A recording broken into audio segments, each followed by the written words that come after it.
Shit in the cup. I'm pretty sure that went live. Hello, everyone. We've got to go to the bathroom. It's Wednesday. Welcome back to Recall Knowledge presents Outlaws of Alkenstar, a show where Pathfinder enthusiasts play through your favorite adventure paths. I am your GM, Steve, and I'm joined by Ricardo, Richard, Ninna, and Tommy. Go ahead, everyone, and say, howdy, Outlaws. Howdy, Outlaws. boys. Howdy, Everyone cowboy. who's joining us for the first time, welcome. This is pretty much what you can expect every week, and everyone who's been with us before, you know this is what you can expect. Welcome back. We're happy you're with us again tonight, and I'm happy to get rolling on the last leg of Punks in a Powderkeg and see how far we can get tonight, because we are, barreling head first through the final chapter of this section of our story, which is pretty cool. So maybe we'll get into a fight tonight and actually use some of those level 3 energy. Left? What? Any what left? Barely any. Oh my god. Well, that's going to do it for us tonight, everyone. Good night. We found the path. We're not topping that one. You killed Ninna. I know. We lost. We murdered Ninna. She had to go make 1 minute tea. All right, let's roll on because this is going so smooth for our first announcement for the night. Tonight's episode is once again sponsored by none other than, drum roll please, Molten Hosting. Oh, look at that. Before we do this ad, huge shout out. Look at that. CJ just subscribed 17 or 16 month streak in a row. CJ. Damn, CJ. Longer than me. yeah, that predates some of the cast, so that is amazing and awesome. CJ, we see you. You're awesome. Thanks for stopping by on our Discord, and you too can stop on our Discord, subscribe on Twitch or Patreon, and get into our secret chat where you can hang out with us and CJ. But yeah, Molten Hosting, like professionals. Yay! As is usual with our Molten Hosting sponsorship, it's been a little while, but we're gonna finally return to our favorite telenovela, The Moltenverse. It's been so long, Steve. Is there no way to spare us from this madness? Yeah, I thought the new contract said no more molten hosting bits. That's not what my lawyers say. So, unless someone's ready to pop up and stop me physically, which I don't think they're about to, let's delve back into the Moltenverse for another episode in our serial. Just hoping one of your children chooses this moment to come sprinting I at mean, you. Yeah. I don't Punch you in the think. face. Yeah, how bad can it be? We have lawyers. Welcome, traveler, to the Moltenverse. When we last saw the Molten Cowboy, no, you know what? We need some music for this. Let's put on some music. Howdy. Welcome, traveler, to the Moltenverse. When we last saw the Molten Cowboy and Calamity Jane, they had just been chased by a pack of gnolls through the mana waste before the storm emerged, causing them to switch bodies and meld minds with their trusty steeds. In a last desperate attempt to undo the madness, Casanova / Calamity Jane activated a glowing orange stone in her pocket.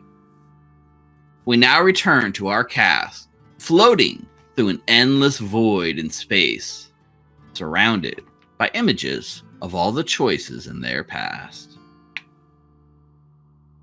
Jane, what was that rock anyway? I feel like I've been busted off a bad hoss into space. What? Wait, I'm back in my own body. That's great. It must be working. That magic stone was given to me by the owner of Molten Hosting, a strange hermit living here in the mana waste. He said it could undo all of life's mistakes. So, what is this place? Ain't this a bag of nails? I see glimpses of my past flying by us at alarming speeds. I don't know, Johnny. I've never used it before, but... Johnny, hang on, listen. There's something important I have to say. Sorry to interrupt, but based on what I'm seeing here, this is every important choice we've collectively made in our entire lives, linked together through some sort of astral energy. Horse noises. What sort of nonsense are you talking about? Damn it, we're back in these horse bodies. I was kind of getting used to the old one. It does feel good to get the other brain out of my head, but I have to ask, why did you have me activate it, Jane? I'm not sure how it works. Try to look for anything interesting. Found something. Jane, this memory looks like the first time we met. Woo-wee, what a night. I was like Bangtail on the prairie, not looking to settle down. And you came along, wrangling my heart in that tavern drinking contest like a rodeo champion. Is that how you remember it? Let me play it back real quick.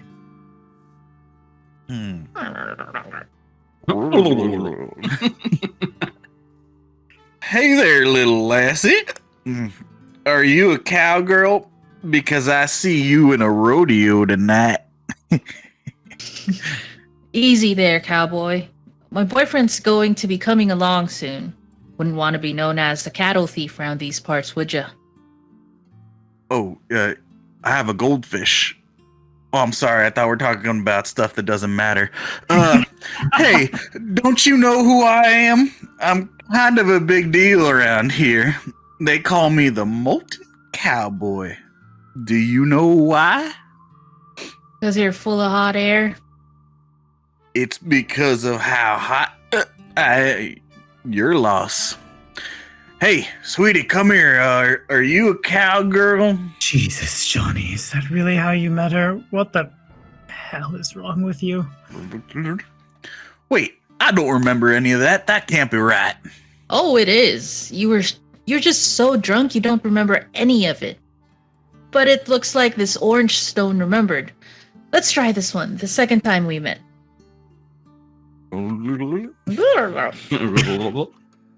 Hey, do you have 8 seconds? Want to watch me unload my 6-shooter? Holy crap, man. Is this how you treat women? It's no wonder you're stuck out here in the desert alone.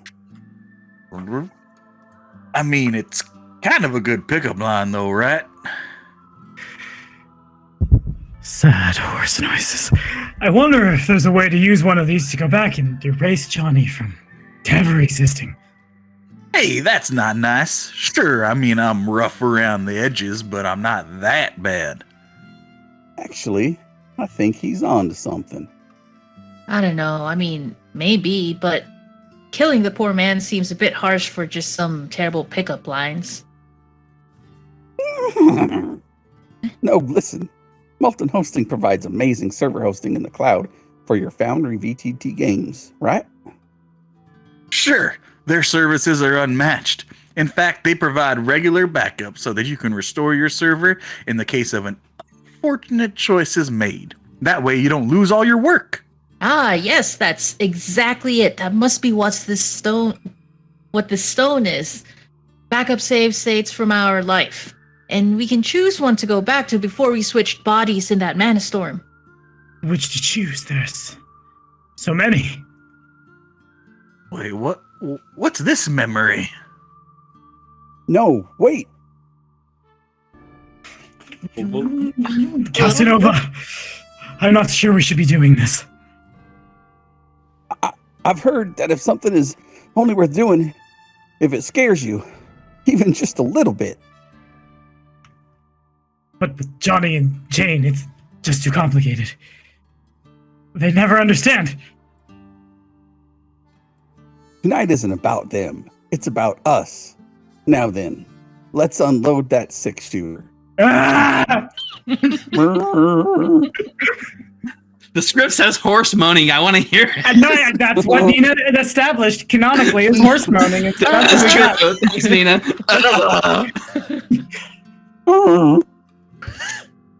Are you kidding me? You used the exact same pickup line I did. Look, sometimes it's more about context than the actual phrase. And that's why it worked in my case, but was in poor taste for yours. I'm just going to pick one at random and load into it before we see something worse. That's your line, Nina. Wait, Old Faithful, not that one. Oh no. Pick up. Oh, pick up. Sorry. Wait, Wow. Old Faithful, not that one. Oh no. Wow, well, that felt, weird, but did it work? Where are we anyway? Johnny, that thing I've been trying to tell you. Well. Ain't this... Oh, that's not Angelique at all. Well. No, that's not it either. What the hell is Angelique? An She elf, is the I best. think. Merci, bonjour. Oh my Best accent. Right. It sounds like talking in the French. This interesting. One moment, I'm hiring you to bring me the Molten Cowboy. And the next? Well, here he is. Good job, Calamity Jane. You were just bounty hunting me? Exasperated horse noises. Betrayal in the family. Has Calamity Jane been trying to collect on this bounty the whole time? Did Casanova know about this plan? Will the Molten Cowboy ever learn better pickup lines? Probably not. What does Angelique Lovelace want with the Molten Cowboy? Will we continue to write more horse moaning into the script? Find out next time. Molten Hosting sponsors the show. Woo! Thank you, Molten Hosting, for... Ass groaning.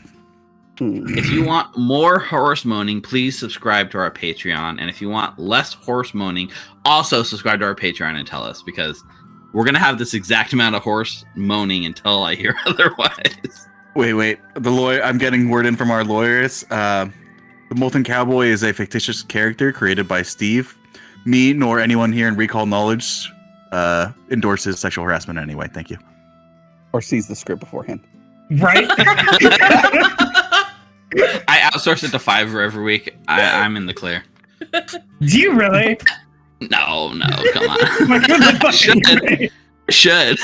I'm gonna open my own Fiverr account just so you can get your own personal Molten Cowboy cereal to your inbox every morning. Anyways, big thanks to Molten Hosting for sponsoring our episode tonight, and possibly for the last time ever once they actually see it. But they provide amazing hosting for Foundry VTT. Give them a look over at moltenhosting.com. And as a bonus to all of our viewers and listeners, if you use the referral code Recall Knowledge, One word. That word is not horse moaning. at checkout, your entire first month of service is free. Actually, you could try using horse moaning. It might give you a whole year. I don't know. No. I'm not saying it does, but I'm saying you could try it. But if you use Recall Knowledge, you at least get 1 month of service for free, and it's the service we use on the show, and it's one that we highly recommend that you consider using for your own games. Check them out, moltenhosting.com. All right. I think that does it, right? I think we've wasted enough time. We've stalled. I think it's time to jump into some gameplay tonight. Let's go! Rick?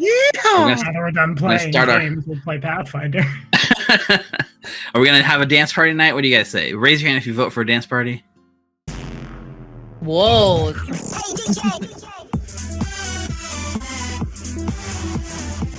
All right, viewers, go ahead, sit back and relax. And players, let's jump into tonight's episode 14 of Outlaws of Alkenstar, written by Vanessa Hoskins, as we continue playing Punks in a Powderkeg. Woo! 6 shooters. 6 shooters. Oh, God. Let's roll it. Roll the clip.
Welcome back. You got to work on that timing a little bit better.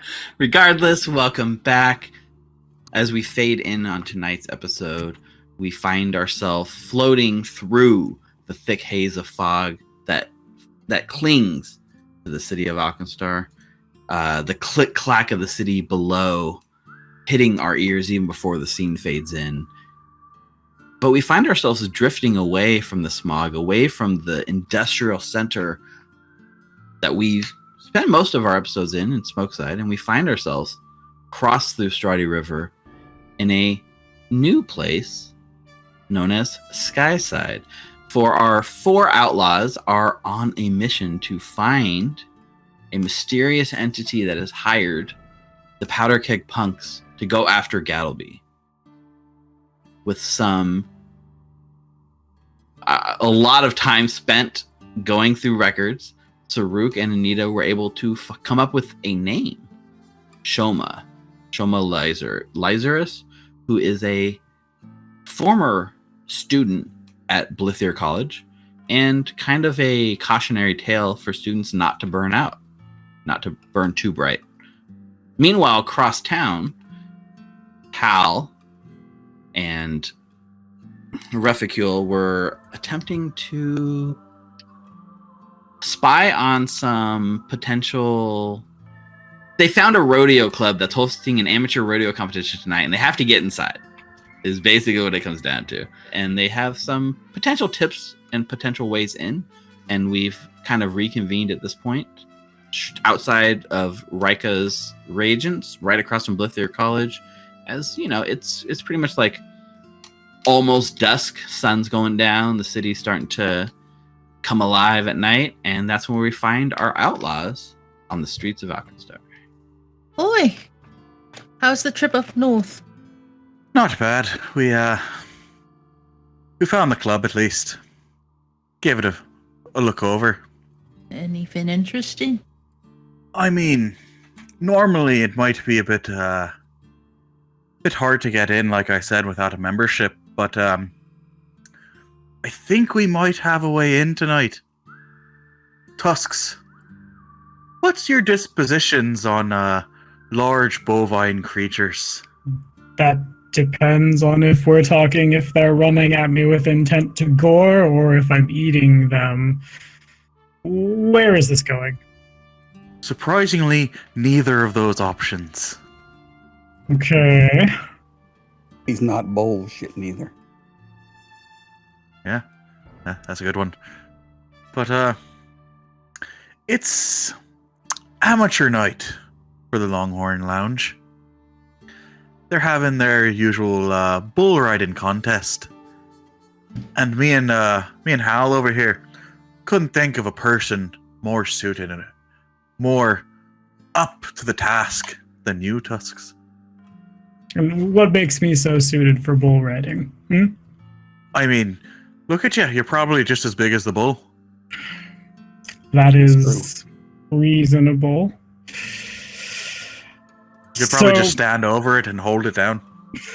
So I go bull wrestle to get us in, and then what from there? We see if there's anyone suspicious. Haven't really thought that far ahead. Yeah, Anita wasn't there with us or you, so we couldn't really figure out that part. But we figured, might as well get in. I ain't never seen no bull you took in the past, so there ain't no bull you could take in there. That tracks. Here, you know what? Sure. Why not? I'll give it a shot. I will if you will, Refi. Oh, bullshitting. I look at Hal. I get it. Okay. Bullshitting, of course. Interesting. Well, we did get a name, although I'm not sure if we should say it here or if we should reconvene at the Barrel and Bullet Saloon and then discuss things further over there.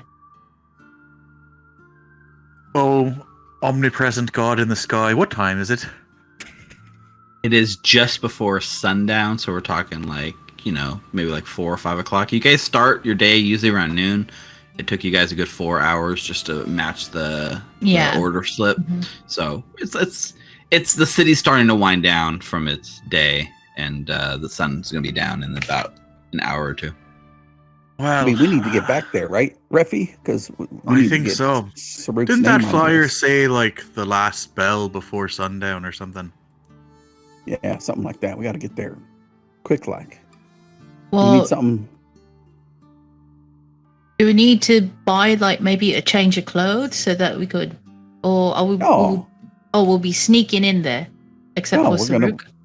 No, if Ride a I think bull? I mean, I'd imagine that All of us. bull riders Well- need their managers and their coaches and And those such, shuttle right? support Right, friends for when we're thrown off from the bull and gored to Right, death. their hype man. I Also guess I that. could be a hype man. So, Tusks, you'll do it if I do it, eh? Yeah, you're not scared, are you? I understand if you are. No judgment. Haven't been scared of a thing in my life. Creeped out, maybe, but not scared. You're not creeped out, Sure. are you? Well, with that look, I'm maybe a little bit.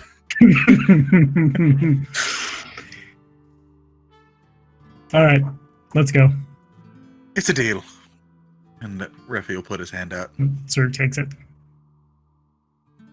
Yeah, so there is a sort of crossfade as you guys make your way back across Skyside towards. Yeah, there you go. Thanks. I was to see if anyone caught up on it. All the way back to the Capital District, which is the most secure of all districts. Even within Skyside, it has an extra layer of protection. And you guys are able to use your previously found knowledge to sort of slip through without issue. Although it is starting to thin out a bit as most of the daily work kind of comes. Most people that come in and out for work is kind of ending. So, there is about to be a shift change. So there's the potential at least to get stranded here in the Capital District without having to make another check in the future. But regardless, we make it back to the Capital District inside a nice, big, beautiful park. There's actual like green grass sort of growing here, something you don't see much of in the city at all, let alone definitely not in Smokeside. And just across from this sort of park is the Longhorn Lounge, and just like they said, there's a big banner unfurled across the top that says amateur competition, weekly amateur competition tonight. And it does basically make it seem like it is taking place at the last bell before sundown. Right. Who's ready to ride a bull? Hopefully you. Point at Saruk and Refficule. You two. This should be good. You want to wager, Annie? That isn't even a question, Albert. How much do you have? I ain't got anything since we shopped, so it was rhetorical. All I'm right. going to take out the strings from my hat and tie my hat secure on my head. Okay. Not a bad idea. So, you guys sort of approach the door, and you can see that there is a very well-dressed, super nice to the nines bouncer wearing like a full suit, and he's got a clipboard. And you can see that there's a couple of other people milling about outside that are dressed in sort of cowboy gear, but it's not like real cowboy gear like you guys might have seen like on the Manowaste or around town. It's like super pristine, rhinestone studded, lots of tassels and like flowy leather strips. I mean, it Any is assless like chaps? no assless chaps, but it is very, very high fashion, even on the riders themselves. So as you sort of approach in your group, the bouncer with the clipboard is like kind of, you can just see in his body language, he's kind of looking you up and down. He's like, yes, I believe the place you're looking for is up the road that way. And like turns to avert his gaze away from you guys. Oh, is that where your mother lives? Oh, immediately like you see the like white knuckling the clipboard as he turns to like just stare daggers right at you, Reficule. Look up at him. Well, I don't think his mother's a bull. We're here for amateur night. You wearing that? Well, I don't want to get hurt. Right. So the four of you then, and he gets the clipboard ready. I'm a hype man.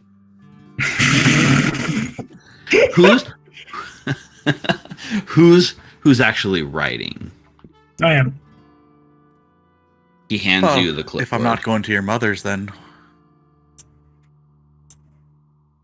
And those jokes are really coming full circle tonight, aren't they? Just all fucking night. You can see that he's just completely being amicable to Saruk, and he's trying to do his best to not lose it on Reficule, so he's literally ignoring what he's saying, but you can tell it's getting to him. And he hands you the clipboard and allows you to write your name on the slot. You see there's about 5 people's names ahead of you on the amateur night sign-up list. So the rules are simple. All amateurs are allowed to stay in and compete. I'm not sure how familiar you are with our establishment, but we do have a certain level of decorum that must be maintained. However, anyone who is able to stay on for at least 6 seconds tonight will be invited to stay with a guest pass for the night. Very well. Don't worry, big guy. We know the rules. This ain't our first rodeo. Why are you like this? Without looking at you, just hands the clipboard over to you, Reficule, so you can add your name on it. All right. And Reficule puts a signature, and it's like big lettering that takes up like probably like two or three of the slots, and it's just like looks like a 5-year-old's writing. Hand the clipboard. You wanted it to? He turns to go back. Free night? Hell yeah! Come on. Yeah. Come on, my good man. He hands you the clipboard, Hal, and you can go ahead and fill your name out too. REFQULE. All right, there you go. Oh, for crying out loud. I get the clipboard and then write down Refi. How did you want to join too? Yeah, I'm right here. See this one right here? That's Nudge, Refi. wink, wink. Oh, all right. That's my brother. And then Saruk, I trust you can spell your own name. Yes.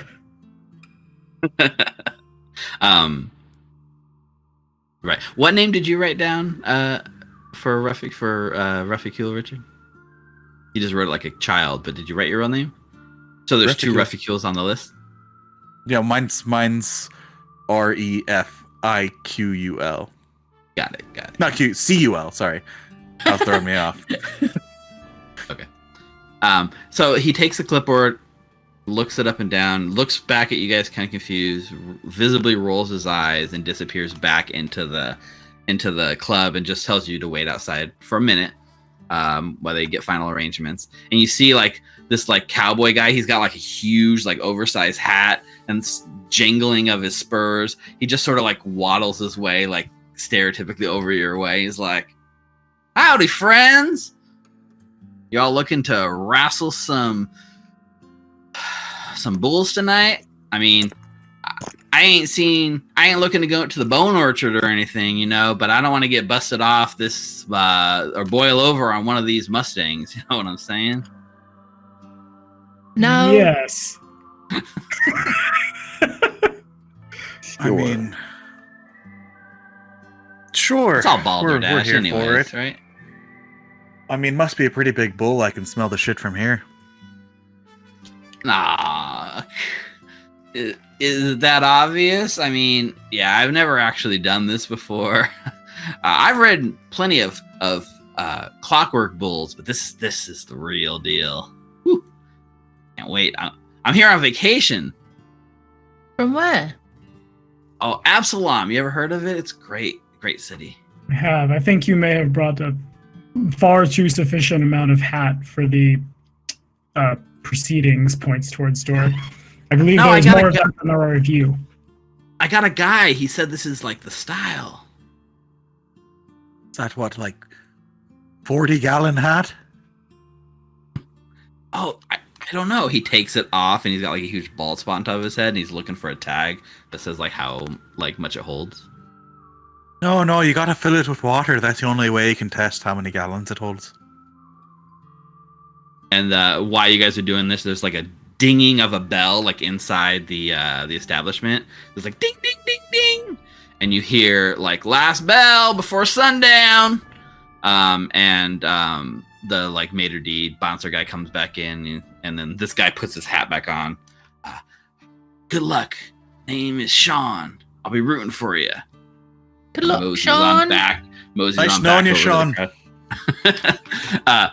Yeah, and so they bring you guys in to the club, and you can see it's still early, and there's not a lot of activity yet. Most of the club will get, popping off later. In the meantime, there is a few members who come out just to laugh at amateur night. They basically get their jollies by watching you guys make fools of yourselves.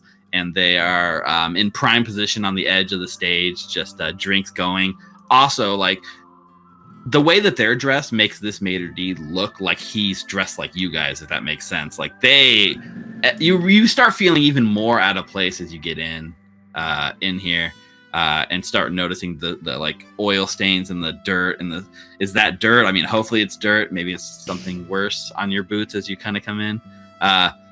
But you're struck with the juxtaposition of this sort of upscale lounge, super high class, and right in the middle of it, there is a literal like dirt field with wooden barriers kind of built around it, and you can see pens on the opposite side where there are like actual physical, very large bulls kind of being held in their sort of cages, ready to go, and are hit with that stench of livestock, which is a very different stench than you're used to here in Alkenstar. Refi puts his hat a little bit lower. Hi, Hal. What is it? I didn't know it was going to be a real, like, bovine, whatever the hell you said. And it's supposed to be like one of them clockwork bulls. I had no idea either. I was just poking a bit of fun at Tuss. I heard Annie use that word a few times when she was talking about cows, so figured it had something to do with it. Well, do any of them cows have any horns? I mean, isn't that what I mean? The boys have horns and the girls don't, right? That's how you differentiate. Something like that. Jesus. Cows and bulls would be a pretty exotic animal in this part, probably. You're such a large orc, Tuss. You walk surprisingly quiet sometimes. I'm just paying attention to pursuing my next fucking lead, I guess. Is your lead the bull? I'm pursuing this lead. All right. Yeah, so while you guys have started getting arranged, they've kind of put your names into this big like bingo style tumbler, and each of your numbers, you're each given a number that's pinned to you, and they roll like the cage and pull numbers out one at a time. And the first one pulled up is like number 3, and it's this very CrossFit looking dude. He's got muscles for days. He's got his like very tiny, like barely buttoned silk shirt down the front, his stirrups, and he kind of gets up, and you guys are all watching him. And there's like a sort of hush that crawls over the room, and they ring that bell, and the gate flies open, and the bull starts like you've never seen ferocity like this in an animal, and the rage in this bull's eyes that wants this person off their back so bad. And the guy lasts about 4 seconds before he's flung off the top of the back, and the bull sort of like hoof comes right down in his knee, and the whole room, you just hear the shattering of the bone as his knee sort of breaks, and he screams out in pain as the sort of clockwork based rodeo clowns come running out to wrestle the bull back into the cage, and they slam it shut. And over at the table, you just hear like laughter from the people that are watching, and you have a minute to kind of like lock eyes with each other and realize, oh, what have you gotten yourselves into? Ruffy is also taking a look around to see if there's anything unusual or anything that because he's been here before. Right. So anything out of place? Any people who look as out of place as we do? Got it. Why don't you give me a perception check there? You can make it a secret perception check. Anita would like to be in a place wherein the audience would be there, but at the same time, she's close to where like the kitchen doors would be. So where the staff would be coming in and out. Yeah, unfortunately for this sort of competition stage, they're kind of keeping you guys in one area, which is like you're under like watch because they don't trust you because you're not members, right? So you can't really position yourself exactly outside the kitchens, although you can sit from where you are ringside and kind of keep an eye on the kitchens. But if you try to like position over there, the bouncer sort of like kind of gets in your way and shakes their head and directs you to take a seat. All right, maybe just like a corner wherein there isn't a lot of people, and then I'll take out a parchment while I sit down. Okay, yeah, you can go ahead and do that. Yeah, it's very empty in here, so you can definitely find a kind of space to yourself, just not in the position that you wanted to be in. So as you're sort of... You roll question marks, that's a good roll. So as you're watching across the room and looking out at the small crowd that's kind of gathered, you're looking for anyone that stands out. You come up with nothing. Like, no one here is standing out. You're not seeing anything. It just reinforces the idea that you guys are standing out way more than everyone else. And as ridiculous as these people that you're competing against look and are dressed, they fit in here infinitely better than you do. And it kind of even brings you back to when you were here before, when you came with Mugland and you had done some business here. You always came in a business capacity. You were never really fully free to enjoy yourself, you know? And even then, you know, the best that you could afford was never really enough for this club. It's just that Ambrose carried enough clout that nobody said anything to your face, to his face at least, right? And there is a sort of stinging sensation that's left as that memory sort of comes back that maybe, you know, you weren't good enough for this place even then. And I think there's as you're kind of lost in that thought, looking across the room, that you hear a voice from like one of the tables. I'm telling you, that's him. Hey, Aldrock, is that you? And Sir turns. Yeah, you can see this guy. He's very clearly drunk. It's like this human, older man, thinning hair, dressed really nice as he kind of gets up out of the chair. Hey, look at me when I'm talking to you! And he's pointing right at he's like trying to get Ruffcule's attention. Ruffy, show restraint. They aren't worth it. Focus on the task at hand. I have no idea who that old coot is talking to. I know, buddy. I got 10 gold that Aldrock conquers the bull. And he slams down like a bunch of gold. And you see a bunch of people like rushing to like take the bet on the side. The sort of like the balls tumble. And up comes number 6. So Rook, this is your number. I'll take an egregious misuse of an animal that could be slaughtered for food for the entertainment of the rich at the expense of the poor for 500 Majagua. And Whoa, so rude! Thank you, Anita. Oh, you got the daily double. Yeah. So as they like take you into the pen to get you loaded up on the bull, there's like a handful of bulls. They have like 3 in rotation. They get you loaded onto one.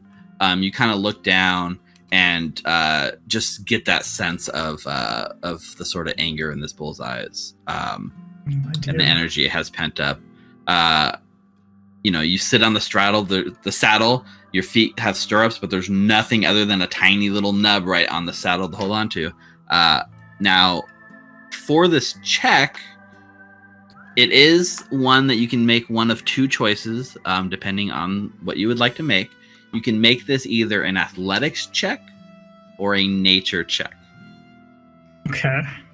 With that in mind, I think Sarup clambers up on the bull and is just going to do their very best.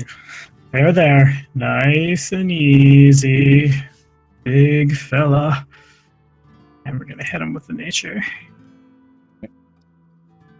With the thing in chat, you should be... Oh, I don't know if you have tokens. It might not work without tokens, but you can just roll your check. I'm gonna probably let's go ahead and burn one of these too many hero points I have. I don't want to embarrass myself. I've embarrassed myself. So the gate flies open, the bull charges out, and you feel yourself slipping, and you just see that like in your head it's in like slow motion, and there's all these calculations running through your brain as you're trying to figure out the best way to shift your weight to like adjust to the bull. And as you're like so lost in your brain, the bull on pure instinct and reflexes does a move that you're not ready for. And in like literally in the first second, you go head over heels, land on the ground. And then the bull is like basically big old like hoofs coming right down at your chest. Can you give me a reflex save, Saru? I'm so glad that I wear full plate. You're wearing full plate while you ride the bull? That's yeah, cool. Please believe I'm wearing protective gear when I get on a deadly animal. Okie dokie. So bulwark trait on. The bulwark trait will definitely come into play on this. Please. If you're not aware, bulwark trait is like when you're wearing heavy armor, you can add like a bonus to your reflex checks because you're using the plate mail to absorb it. I guess my dex for 16, so total of 17. Okay. I'm just going to roll a little bit of damage here. 8, you succeeded, so you take half. So you're going to take 4 points of like bludgeoning damage as the bull kind of comes down on you. And then it kind of goes off. It's not like focused on you. It's gotten you off, and it's being corralled back into the corner, into the cages by the clockworks. And you felt like a potential crack like under your plate. Like luckily the plate was there because it would have been really bad. The whole place like goes up in laughter, and even like Sean's over on the side going, "Well, ain't that a yellow belly over there?" Sean, you're being like taunted by 40-gallon hat dude. Just gonna walk back to everybody else, sit down next to everybody else. Definitely not. Amazing. Definitely did not win. Like you didn't stay on for the 5 seconds or 6 seconds that were required, right? It was a natural one. That's unfortunate. And it's not the time to do that. You're right there, Tusks. Only my pride. Don't worry about it. But it's a bit more than I imagined. I'm not going to sugarcoat it. Yeah, I heard a local aphorism, something about grabbing them by the horns. Maybe you try that. Right. I was thinking maybe if we were going to quantify our skills, right? It'd be more of a acrobatic feat to try to stay on to something, trying to throw you off. Well, maybe you could, if you were to describe a specific action you wanted to do, maybe you could balance on the back of the bull, maybe, as opposed to maybe handling an animal, commanding an animal. I play a lot of different editions.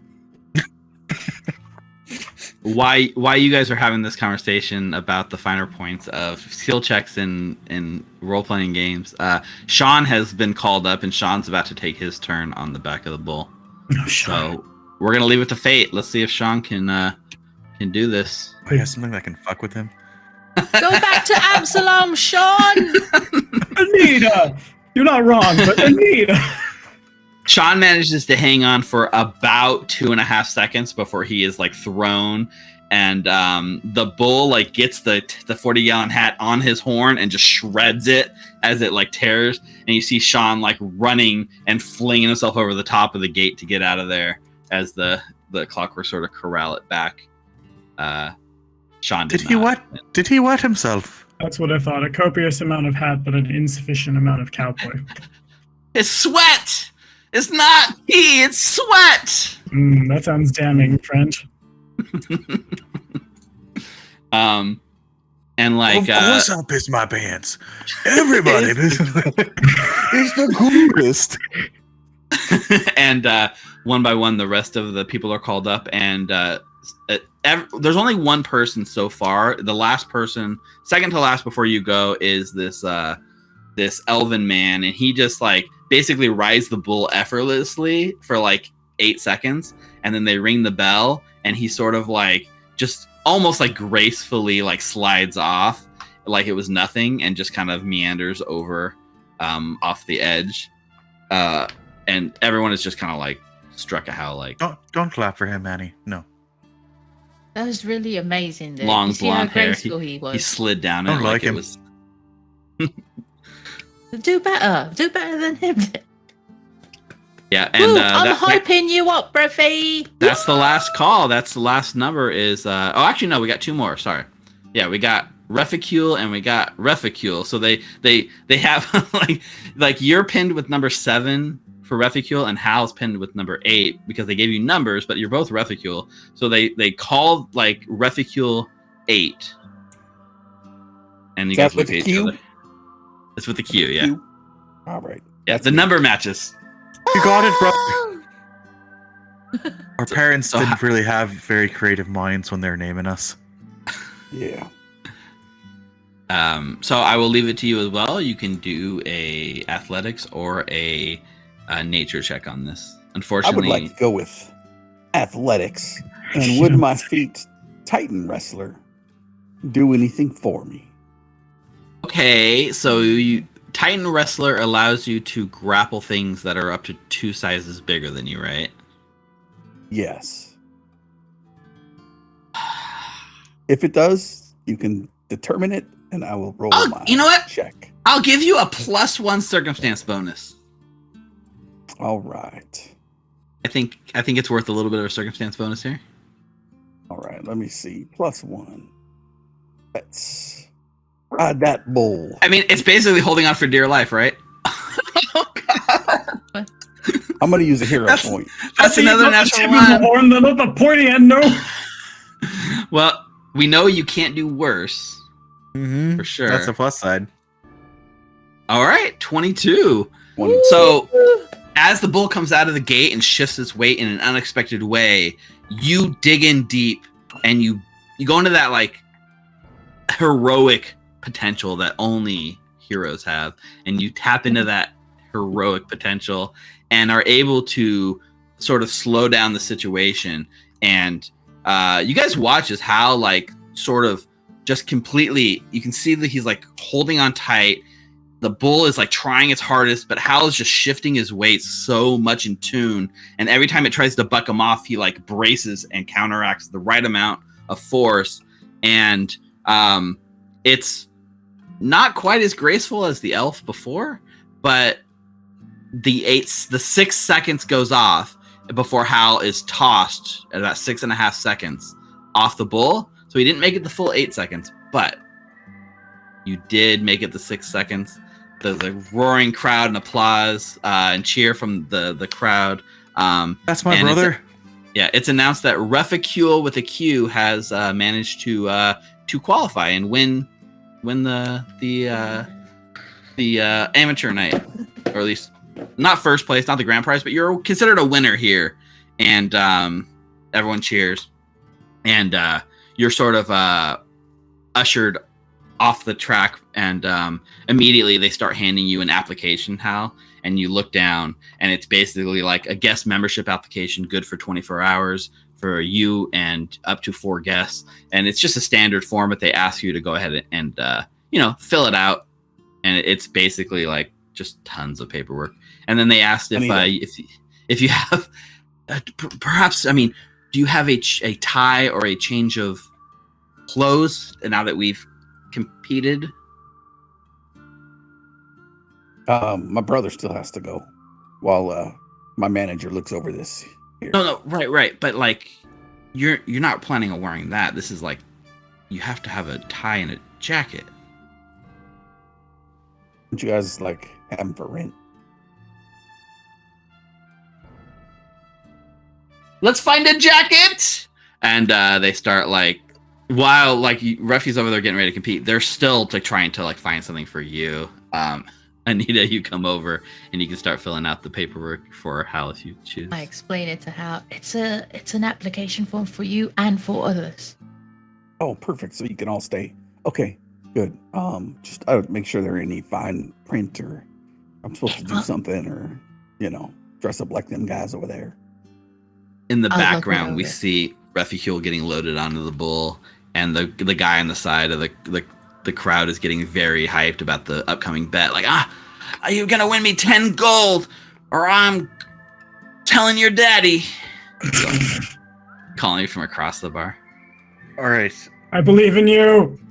I try to sit on this Ruffy with bull, a save. but Refi's like 5'1", maybe 5'2", bit shorter, and I actually don't remember what I put his height, but he's short, and tries to get in the stirrups a little bit and has a little bit of a harder time, and you see him kind of get off, and then I'm going to hop on to the saddle.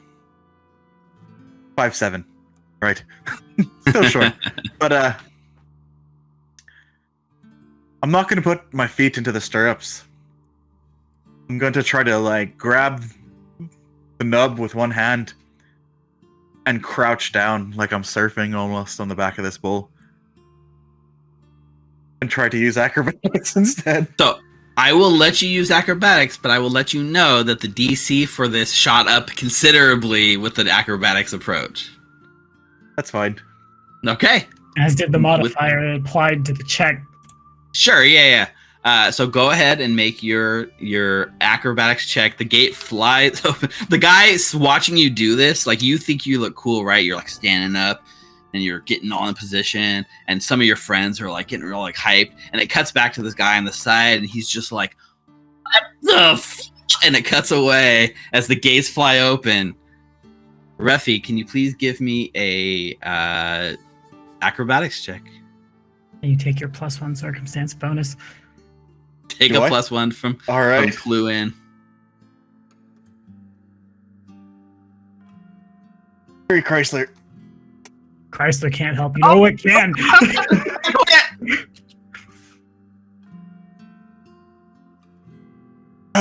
Yeah, I knew that was coming. What was it? That's a natural 20 for a 32.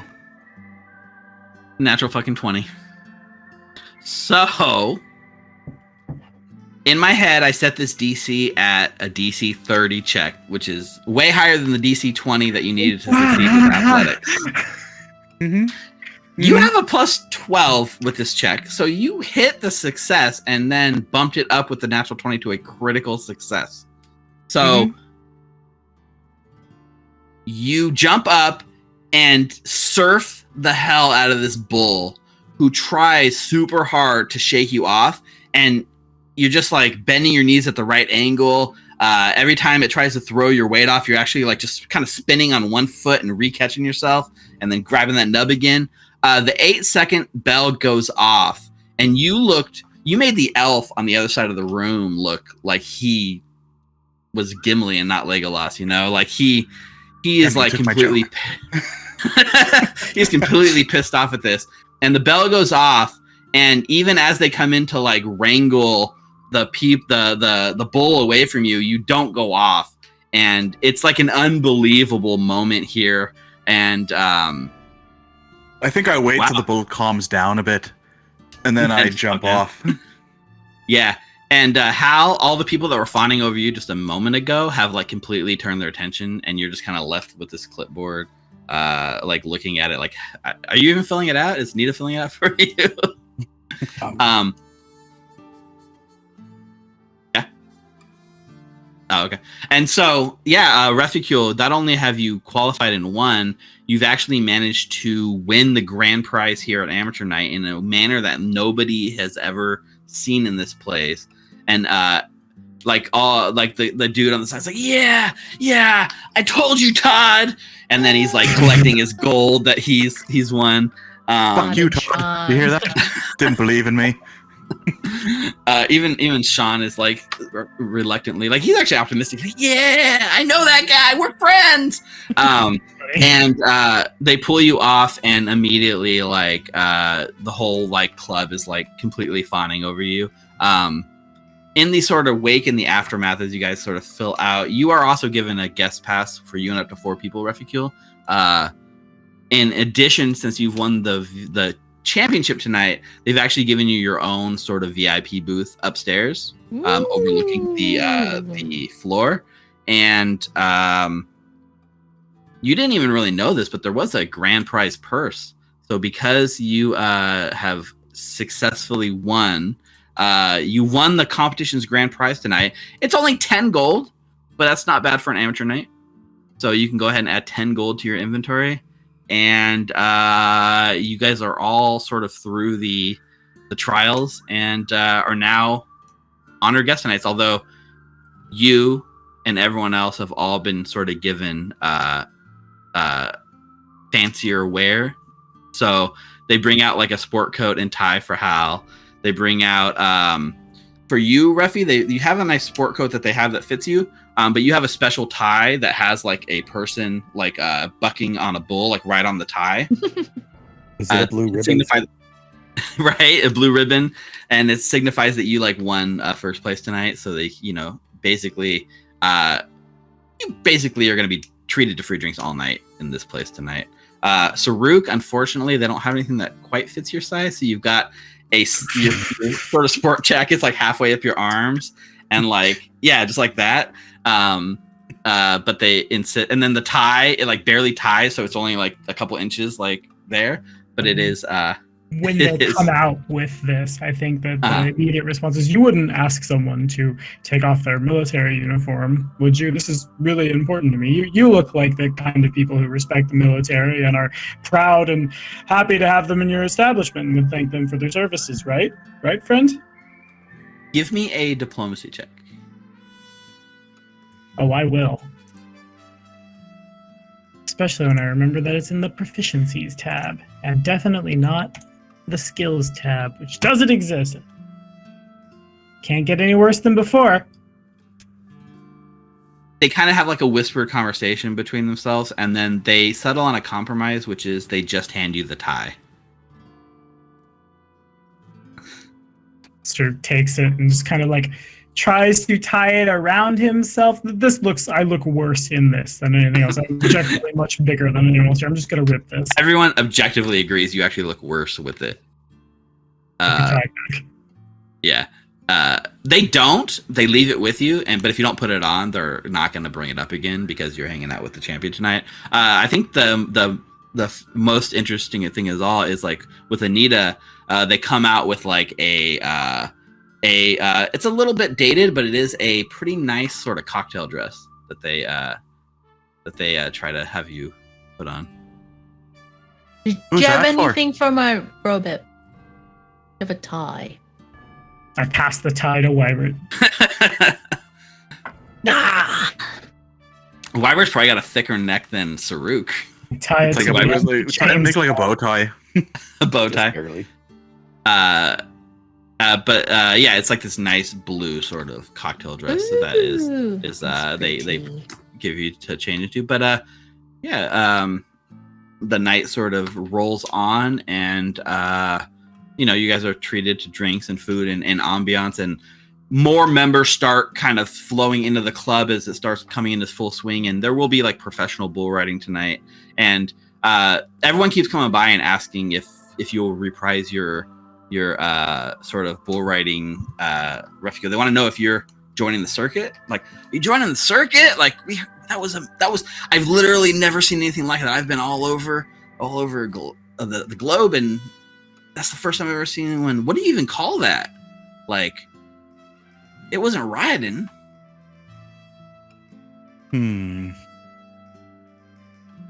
I think. Annie, what the hell do I call this? Excuse me, you're not supposed to be in the VIP booth bothering my friend here. So if you could... Sorry, all queries have to go through my manager. Literally, I am the manager. The bouncers, like, you say that, and the bouncers that are like assigned to the VIP booth like apologize and like get them away, so it just leaves you guys by It's yourself. all right. Just make sure it doesn't happen again. And yeah, in this sort of like aftermath of this, in this club with, there's music going, there's bull riding, there's a lot of sort of general club atmosphere. Like, I guess the question now is, what next? You made it in, you won the competition, you gained access to the club, but now what? I order coffee and something sweet. Why do we have this lounge as a lead again? It was on the flyer from one of the punks. Oh, okay. So maybe You look at the flyer, right? It has the Longhorn Lounge, and you recognize the flyer for this place, and on the backhand side it says last bell before sundown. But as you look at the writing and you found the order and all the stuff, you're pretty sure this is Shoma's handwriting. Oh, okay. So it seems like Shoma told somebody to meet him here at the club at the last bell before sundown. And that's as far as you guys know. Who's come in around that time, last bell before sundown? Like, besides us bull riders, most of us bull riders. Did anybody come in from the outside? Why don't you give me a perception? Give me a perception check as you see. The last bell before sundown was when you guys did your amateur competition. So on this night of the week, it's the amateur night. So the last bell before sundown is always this sort of amateur night, but it isn't like that on question marks. Wow, you're so good at this game. Because it's too cool not to share, I'm going to reveal that you also rolled another natural 20. Whoa! So Chris in chat. So good at Pathfinder. So good at Pathfinder. Best, except for me, who's the worst tonight, I guess. You've had that, right? You've had that trained eye, Hal, looking for anyone that came in, anyone suspicious, anyone that might stand out. And I think the bad news is, like, what you learn on this natural 20 is that there's nobody interesting that's come in all night. It's been very boring, very bland, very much rich snobs that are hard to tell apart just for one another. They all look like they have money. They all look like they're business people of some sort. As you kind of listen to some of the conversations going on around the room, it seems like a very normal place for like corporate like companies to take people out. Like, oh, you're visiting from like, Otari, let's go take you to the Longhorn Lounge and we'll like wine and dine you and fill you with like liquor and watch the people ride. It is a very much a business centric club that everyone here looks like, some sort of either legitimate or even a handful of potential like underworld businessmen that are here. But the bad news is everyone just blends together and there's no interesting thing that sticks out in your mind, and you just kind of bored by the boringness of it all. And it kind of dawns on you that potentially whoever wrote this note and told someone to meet them here, that meeting was, that was like weeks ago, right? Or at least in the past. So if they're here, they're either one of these boring business people or they're not here tonight. Could I go up to the bouncer that's in our booth and ask him if he remembers anything about Shoma or any guests that he's brought into the lounge, like in the last couple weeks? Yeah. Why don't you give me a diplomacy check there, Anita, as you're sort of trying to chat with the bouncers about what they might have seen or learned here. Did that work? Okay. Roll. That's a 14. Might be a 15. I'm a helper. I would like. Even with a 15, so you asked him a few questions. Do you mention like Shoma's name specifically, or are you asking more generic? Like, what is it you're saying? Like, I would. Should I say Shoma's name? Yeah, I'll say Shoma's name. I'll even say his full name, Shoma Lyserius. All right, you say that name, and you're asking him about it, and there's like a lot of music going on. This guy looks like he's taking his job pretty seriously, and he kind of looks at you, and he like puts the name around his head a little bit, and he's like, "Don't know it, sorry," and he goes back to like his like sort of staring off into space. I'm wondering if that was truthful. Yeah, you can give me a perception check if you want to see if potentially he's trying to lie to you. Saruk, as you watch him, the body language and stuff, it doesn't seem that he is being like hiding anything. His body language is more of like annoyance than deception. So you don't get the impression he's lying. Just, basically like he doesn't want to be asked. Like his job is to protect you, and he's taking it way too seriously right now. And any questions that talk to him is kind of distracting him from his job at hand, and he doesn't like that. All right, so Shoma is a no-show. Yeah, he. Do we know what he looks like? Would Yeah. I know what he looks like as an alumni? Give me another recall knowledge academia check to see if you remember anything about his description. Do I do it secretly or? Yes, secret for recall knowledge checks. I'll throw another bone your way, which is when you came into the club and you guys filled out this paperwork, right? They handed that paperwork to you, and that paperwork was then filed away, and they have basically like a membership, the membership list, like a behind the counter, much like Rika did. This one's in a slightly more secure fashion because it's in a safe. But there is a members list that they added you to and like stamped it and signed off on it and filed it away. So if Shoma is a member, his name might be in that list somewhere. I will also reveal to everyone, because you rolled another natural 20 because you all are so good at Pathfinder. Whoa! For me, Chris who and Chuck. sucks. That means your next roll is going to be a 20, Tommy. Your last one wasn't, unfortunately, a natural 20. So you do remember, Anita. In fact, this guy, he was kind of described as, because he was a kid. He was younger than most people at Blithir by at least 5-6 years, kind of prepubescent even. Like he hadn't quite hit his puberty yet. So he's probably about 12, 13 years old, short, gangly. He had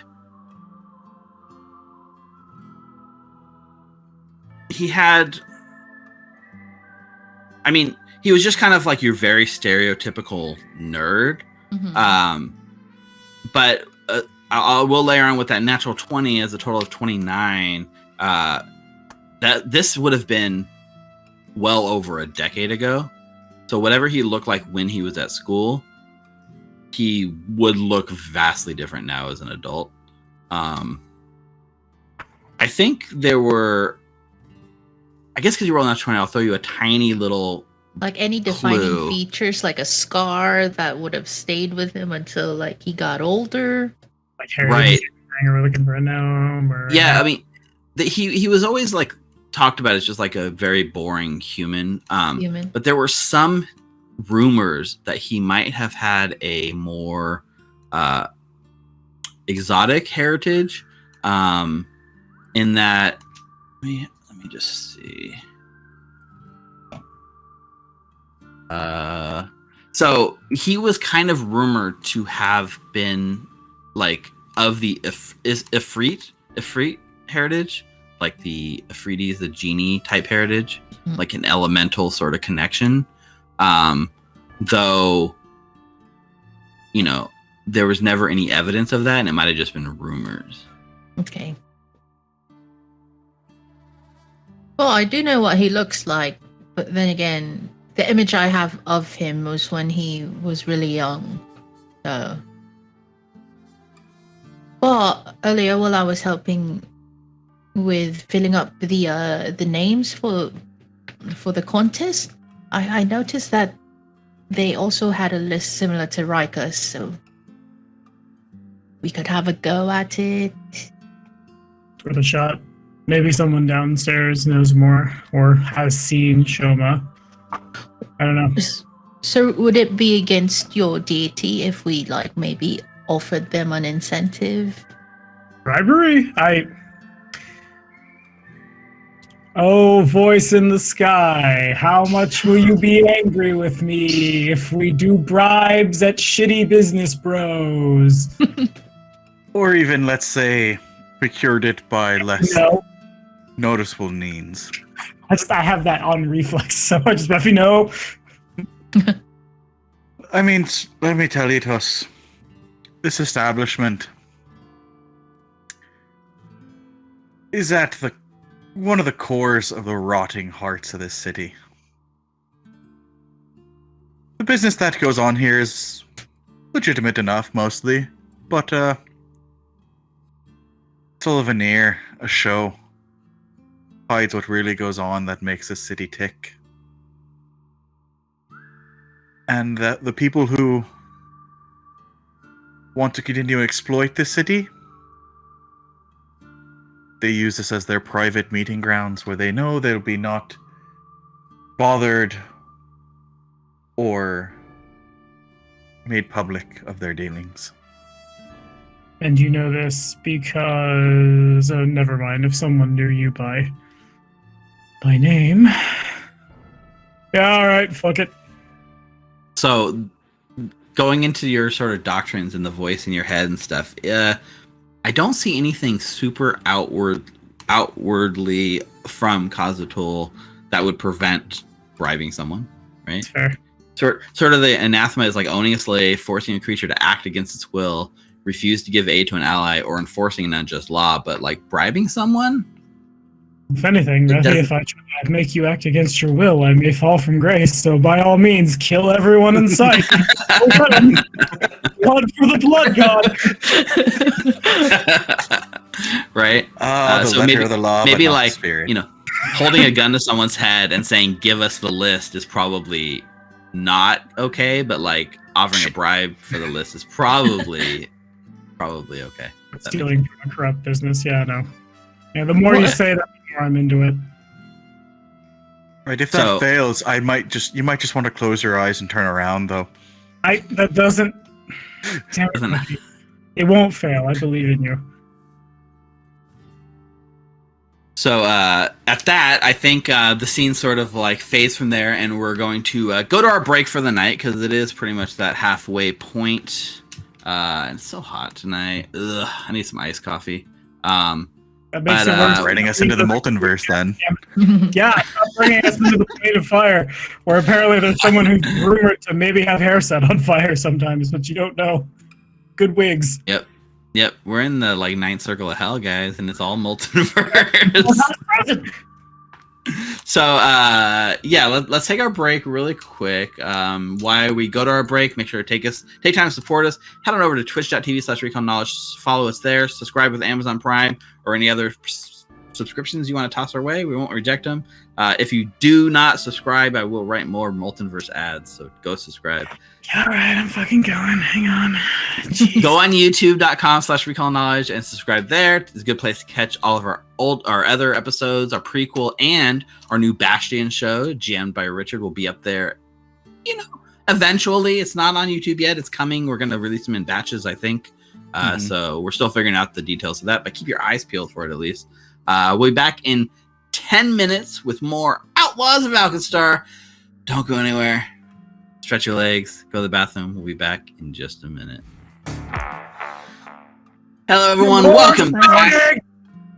That's what you get. Welcome back to more Outlaws of Alkenstar, episode 14 of Punks in a Powderkeg. When we last left off, you guys had been in your own private VIP lounge being served tiny little finger sandwiches with toothpicks and olives. It actually has real bread in it, which is like imported bread. I mean, not this kind of the was Ming, but Real you know, bread? a different kind. I thought it was quite Yeah, your good. bread was pretty good.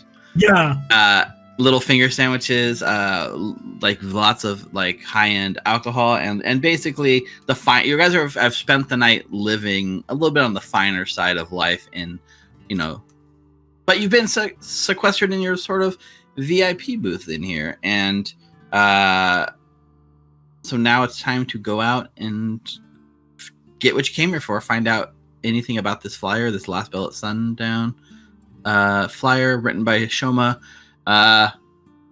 What would you guys like to do? How would you guys like to handle this? The bouncer didn't have any information for you, Anita, but there's still plenty of people that work here, and the sort of maitre d' and the bartenders and the waiters and the other patrons. There's so many people you guys could ask around.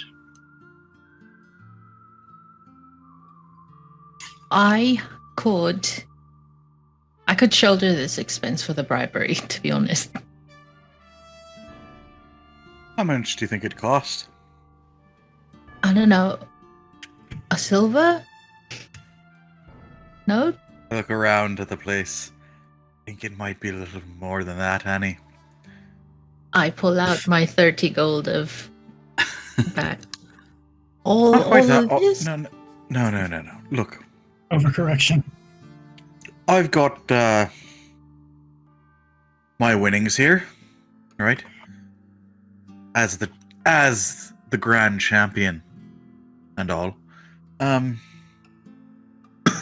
mean, I wasn't really expecting this money anyway. Why don't you try out this? And I throw over the pouch of 10 gold. Ruffy, I can't do this shit. I drop the stuff that he threw, and then I pick it up. Every time. Got some subs coming through. Welcome to the new subs. Hello. Swadir. Oh dear. So is it like give at the 10 front, 10. like maybe the receptionist that has the list? If you wanted to, Ruffy and Anita, while you're having this conversation, you can each give me a Recall Knowledge Society check, and we can see how much you think the bribe should cost, and or Underworld lore. Underworld lore. Recall Knowledge Underworld lore too. I'll roll society. My society is slightly better. I rolled it out loud. I'll close my eyes. I rolled it out loud. I didn't whisper. I said it out loud. Come on. Yeah, so Anita, you're pretty confident in your silver estimation as being good. Do you think that would probably, you're in a rich place, but the workers probably don't make that much, right? Ruffy and Saruk, you come to the conclusion it's probably in the multiples of gold. Probably not double digits in gold, but somewhere between like 5 and 10 gold would probably secure a copy of what you're looking for. Or the information. Why don't you try about half that first, Annie? 5 5. copper. With the 5 1 silver, gold. like 5 copper. Are you sure? I feel that like a silver or two. No? Maybe on smoke side, but I mean, it might work, but it'd be a lot easier with a higher amount.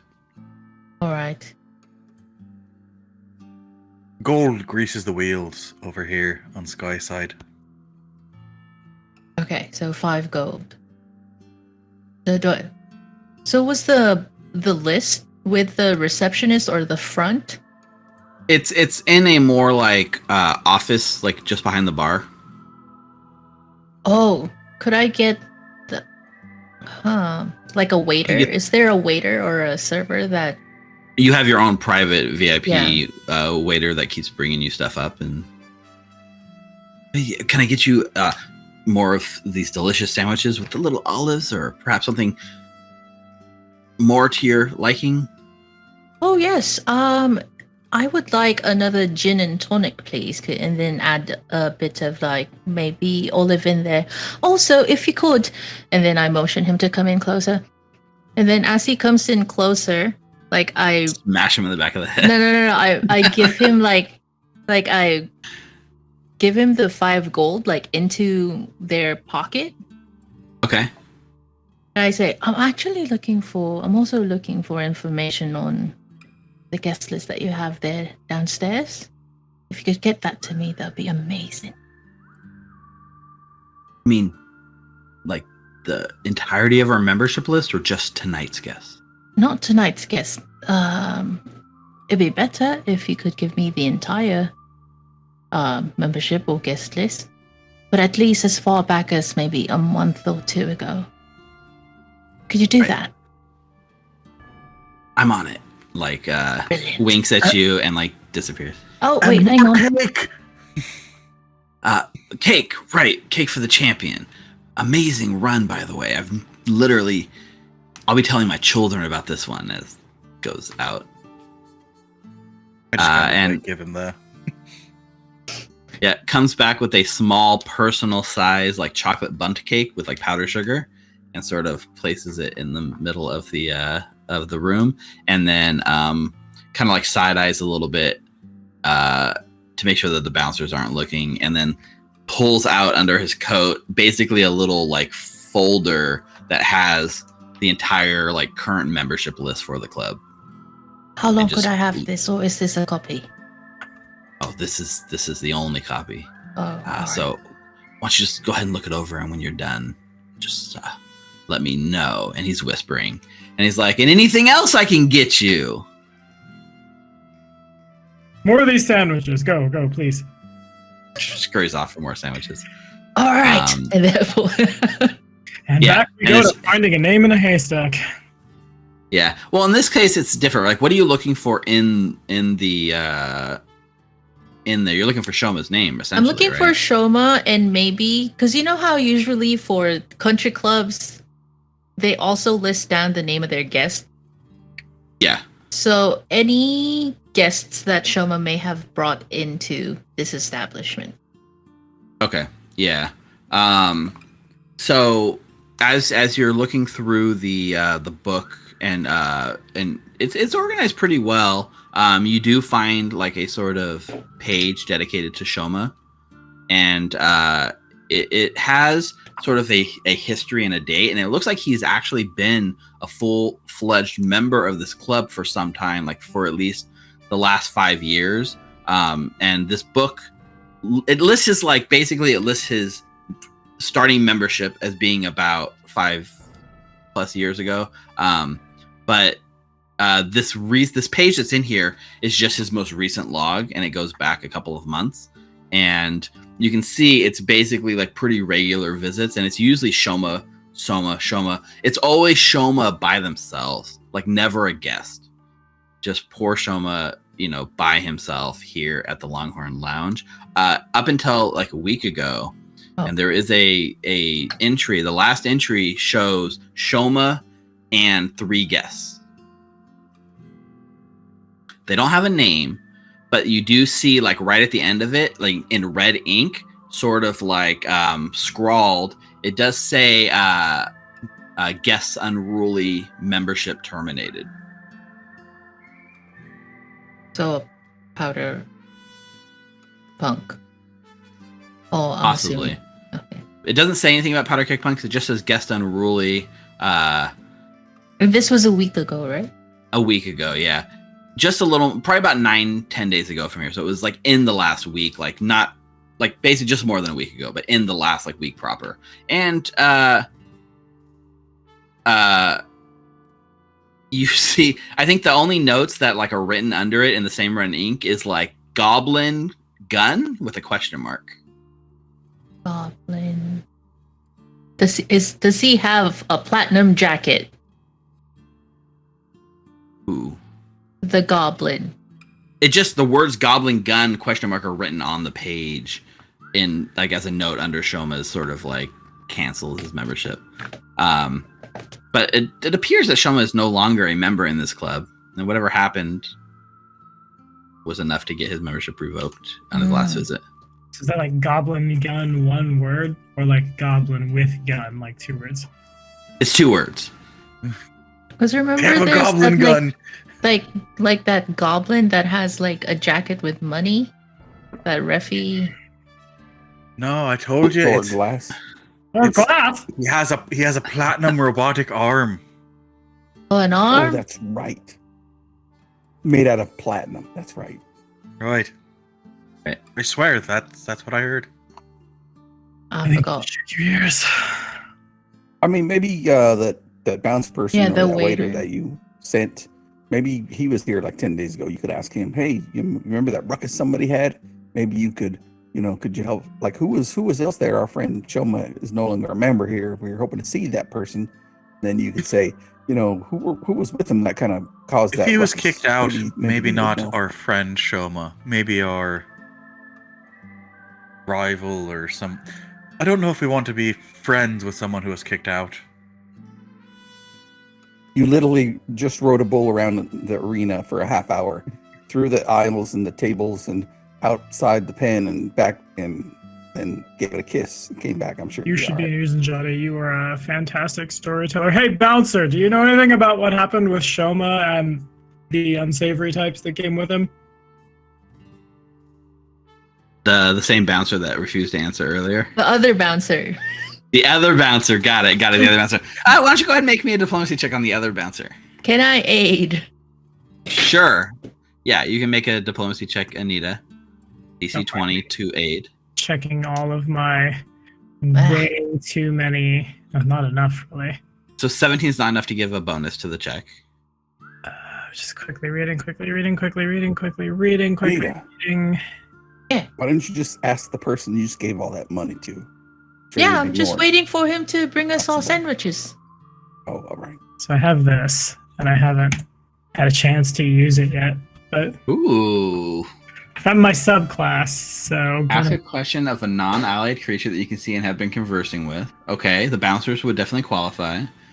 Attempt a diplomacy check against the creature's will DC. Steve, you said that would be a natural 20.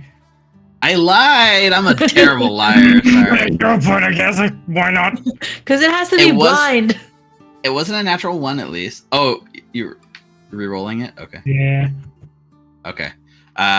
I was gonna say a 17 was probably a success and a 13 is not. So you kind of talked yourself out of it working.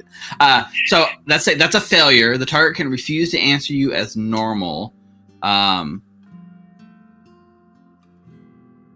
But does he though? This guy super likes his job being all stuff and shit. So I will say the pointed question doesn't necessarily work, but you can still make the diplomacy check. So make a diplomacy check. Because if you succeed on this, he couldn't resist, right? Mm-hmm. But you didn't succeed on the pointed question part. Doesn't mean you've necessarily failed at the regular levels yet. Yeah, Hey, look at that, 25. Keep rolling until we get over 20 for Saruk. Congratulations, you've done it. That's going to do it for us on Pathfinder this week. Bye. No.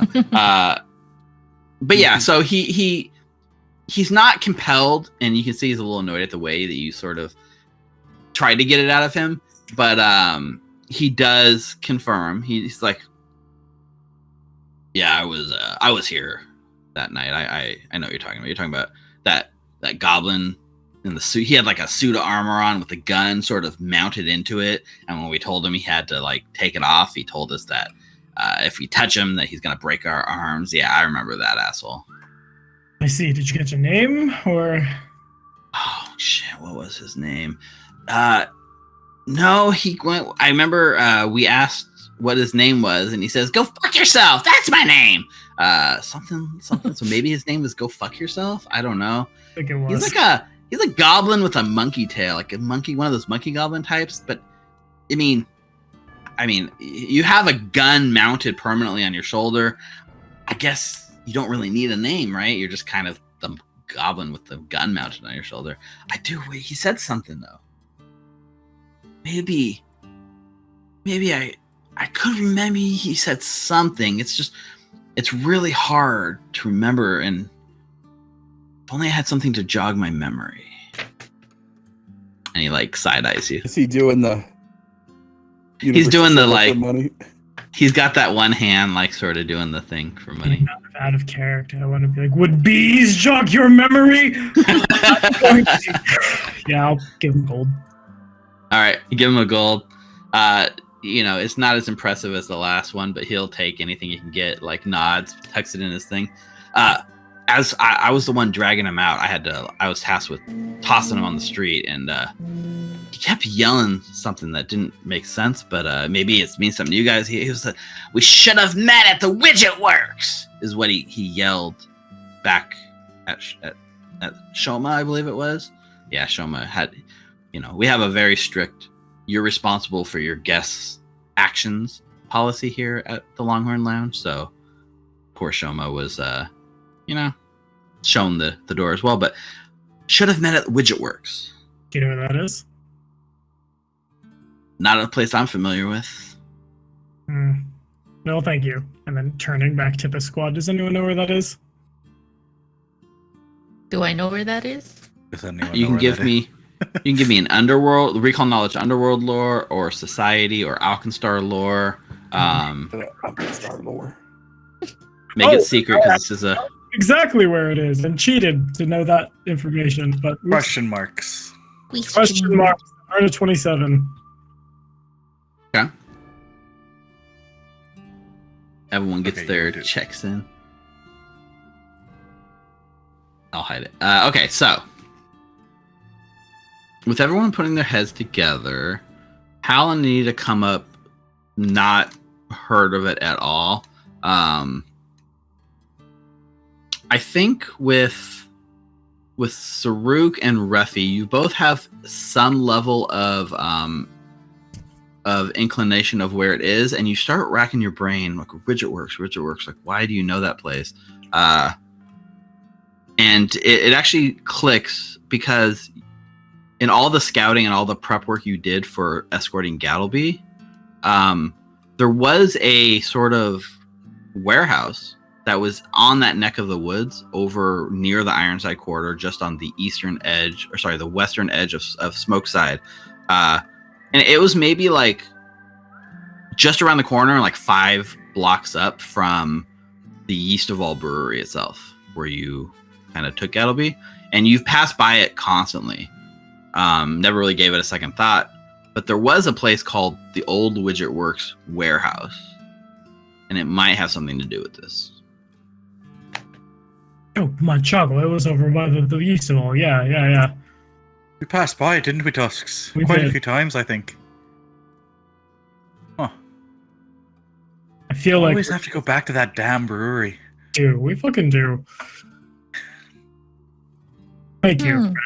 I don't know if we can get anything else out of this unless you all are enjoying the finger foods and watching A platter of like finger food sandwiches are delivered on cue as you say that. They are objectively quite good. I give him back the ledger. Oh, he thanks you. Reficule, right? With the Q, is that right? Reficule. Which one was the one with the Q? No, the one who's actually good at bull riding. Hey, take it easy now. I made it. And I'm pointing at Reficule. You did make it, which is sad because your success has been overshadowed so much. So they're starting up a professional bout tonight, and the manager would like me to extend you the courtesy of having a chance at playing for some real money. I'm not in it for the money, friend. It's all about, that If you state win, of you're in mind for when the you money. become one with the bull. You and the bull, just in sync, in motion, through the space. I think the ventilation up here is off. I think I'm smelling the bulls. It's rare to Neither. find magic twice in a night, so I think I'll leave my fans hanging for now, but you never know when you might see me again. And you see Refi, pointing finger guns, and, his, cheek moves. Mhm. But it's just the eye patch in the right eye, and the right eye doesn't wink. And he leans to the left. You see, he kind of squints and looks you. There's a moment where he's staring closely at you, and there's almost a passing familiarity for just a moment there. But he thinks better of sticking his nose in other people's business, and he shakes it off and smiles and takes the ledger to go put it back before he gets in trouble for stealing it. Why wouldn't you go? I mean, you literally just rolled that bull around here. Why? And he said he didn't. And he said he didn't want no money. You want some money? Yeah. Fix up your robot. It's up to him, I guess. Why wouldn't he do that? I'll be honest with you, I had no fucking clue what the hell I was doing. I just didn't fit in the stirrups. So I thought I'd stand on it, and it fucking worked. But I don't think I can do that shit again. I don't think we should tempt lightning to strike twice. Now let's go out and stretch our legs. Go for a walk.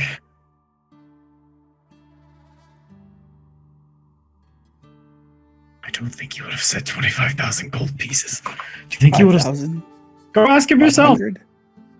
Oh, okay, yeah, that's a good idea. I'll rush after the young man and tug on his. How much is the winnings since my brother over there, Refacul, that's what he's, yeah, Refacul. Remember that name. How much does he win? He won 10 there. How much is this one worth? Oh, well, it's a sort of a purse, a total purse of 1,000 gold up for grabs tonight. However, that is, staggered between first place all the way through. I think we're paying out top 8 tonight out of the 20 that are currently signed up. Like, number 1 gets half, number 2 gets the other half, number 3. Right, so like 500 gold for taking first tonight, and it staggers down from there. I'll come back. All right, thank you very much. I'll come back. Yeah, you were right. It wasn't 25,000. It was like 1,000. That is a significantly higher number than I would have thought. High Rollers Club.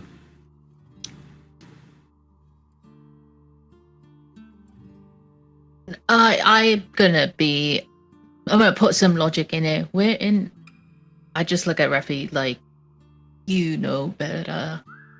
We're not in a safe position. We're not in a safe location for you type of look. Right. Alternative. Not quite yet. In an absolute worst case scenario, not to play Asmodean advocate, but in a world where we need bail money. Sir Buzzatang. I mean, we know it's an option to come back, maybe. I'm sure the manager would be more than happy to see the amateur night champion return another night. Local legend Bull Whisperer returns to continue bullshitting all over these people. Yeah, no, if you do, I'll come with you. Listen, if we want to veer the campaign into just becoming professional rodeo people, like, that is certainly something we could pivot and do. Look, I told that bouncer, this is not our first rodeo. Yeah. Everyone thought you were lying, but apparently you were telling the truth. That was our first rodeo, and our second was for considerably more currency. Yeah. I think, yeah, all that training with Urshat paid off. Mm-hmm. Right? All that footwork. So, yeah, but I mean, it's up to you if you want to push your luck. I pull Refi to the side. Refi, like a block away from where Mugland is. You really want to tempt this? If it brings the old bastard out. Tempted, And then- but you know what happens then, I think Annie. it rhymes with frontier justice. But, no, you're right. Why tempt fate tonight? We've got a mission to do, right? It's not that. It's just not yet. Not now. We just won. Do you want to end the night by maybe not? No, you're right. Leave him hanging. Leave him on a high. All right. So We'll should come we head to the grindworks? I'm awake if you are. Yeah, It so works. that we're currently at so now we have like 2 leads, right? The first lead is the Hotfoot Hippodrome, Mhm. and now you have this new lead, which is the old Widget Widget Works warehouse. Both are in Smokeside. One, like the Hotfoot Hippodrome is just not too far. It's in the Ferris Quarter, so it's near the Barrel and Bullet Saloon, and then the Yeast of All Brewery, which is over on this side of the map, is where the Widget Works warehouse is. So it's up to you guys where you'd want to go. By the way, around it, I really like that we established that we have 2 leads. Really good framing. I know exactly what to pursue. That's true. So, Oh, yeah. which one do you want to go towards Saruk? I think perhaps the one that is not run by powderkegs who are incredibly drunk in the middle of the night and looking to explode things. Maybe the easy one first. It works for me. I'll follow your lead. Very well. I will pursue it. By the Okay. way, Be the expert. what rhymes with Frontier Justice? Frontier justice. Everything rhymes with itself. Oh, It's part of the world. Come on. And then up we go. I grab as many of these fucking sandwiches as I can and put them, like, wrap up in that. Yes. Oh, Ruffy, did you see Maeve earlier when you dropped down that note? No, and sorry I didn't No? tell you about that, but I mean, didn't know if we'd have time to make it to the bakery, and I know it's important to you. But no, interestingly enough, I saw that scraggly kid. I can't remember what his name was, but Ben. Ben, yeah, you know, got a little bit of mousy hair, got the acne, but he said May was quitting. Oh, Yeah, she's only got a few more shifts left, and then she's did he say She's where out. she was going? didn't know. Just that she's leaving? That she's quitting? Yeah, she ever mention she had other plans to you? No, not really. Not that I know of. Ah. Well, that's something to consider. Either that or maybe she wants to do full time at the brothel. Who knows? Could be.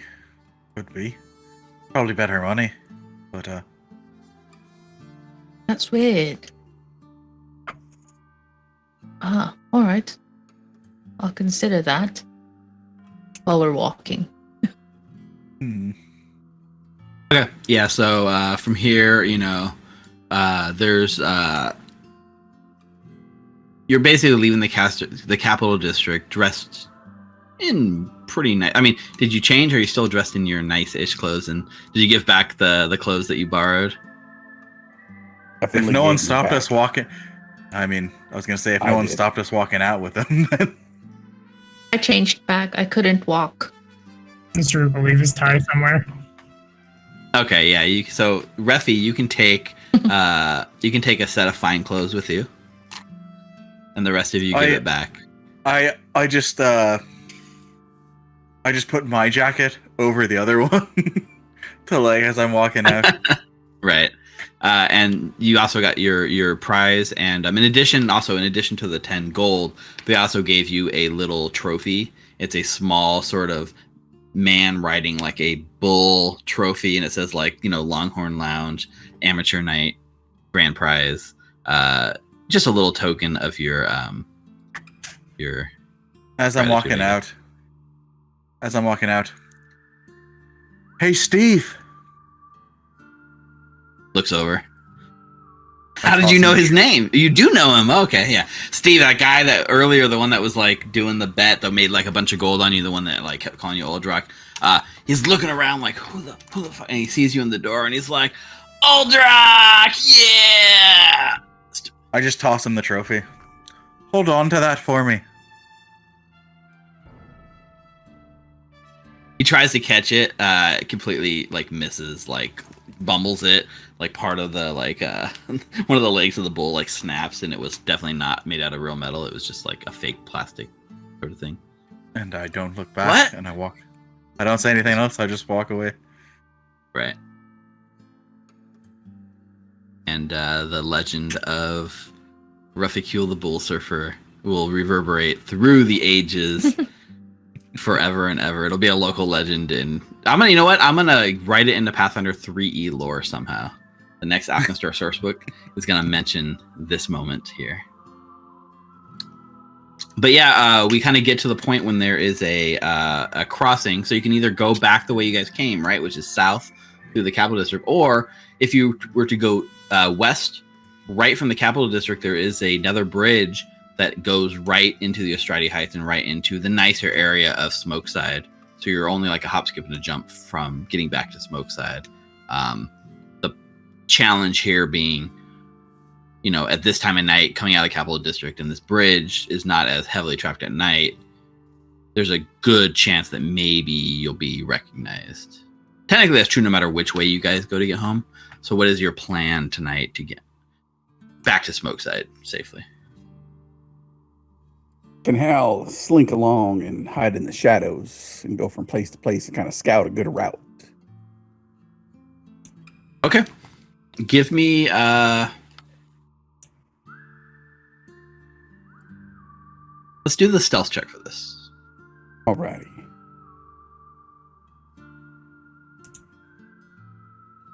And I got slink, so I can be super quiet. I don't become observed. Okay. All right, here we go. Let's do this.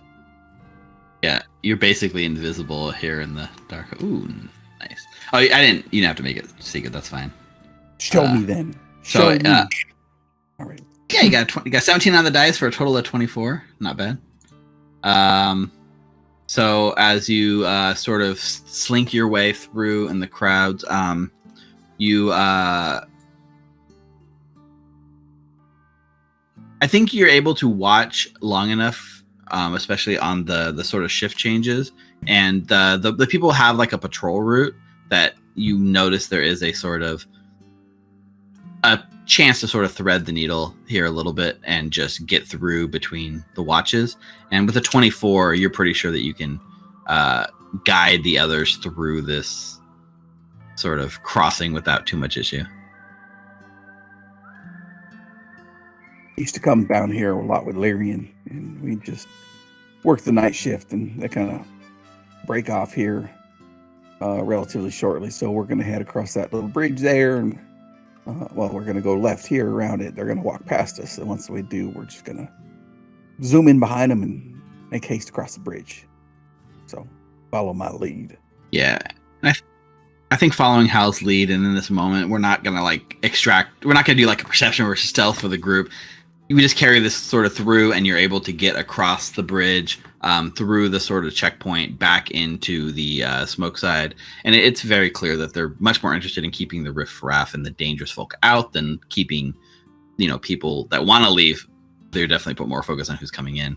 And you're able to get back, and you step into Estradi Heights and into the nice part of Smokeside, which for most of you has been pretty upscale. This is where, you found Aldo when he was in his little tavern and hiding out in his getaway. And at the time it seemed nice, but in the shadow of the Capital District, carrying your bag of finger sandwiches, this place looks a lot grungier and dirtier than it did last time you were here.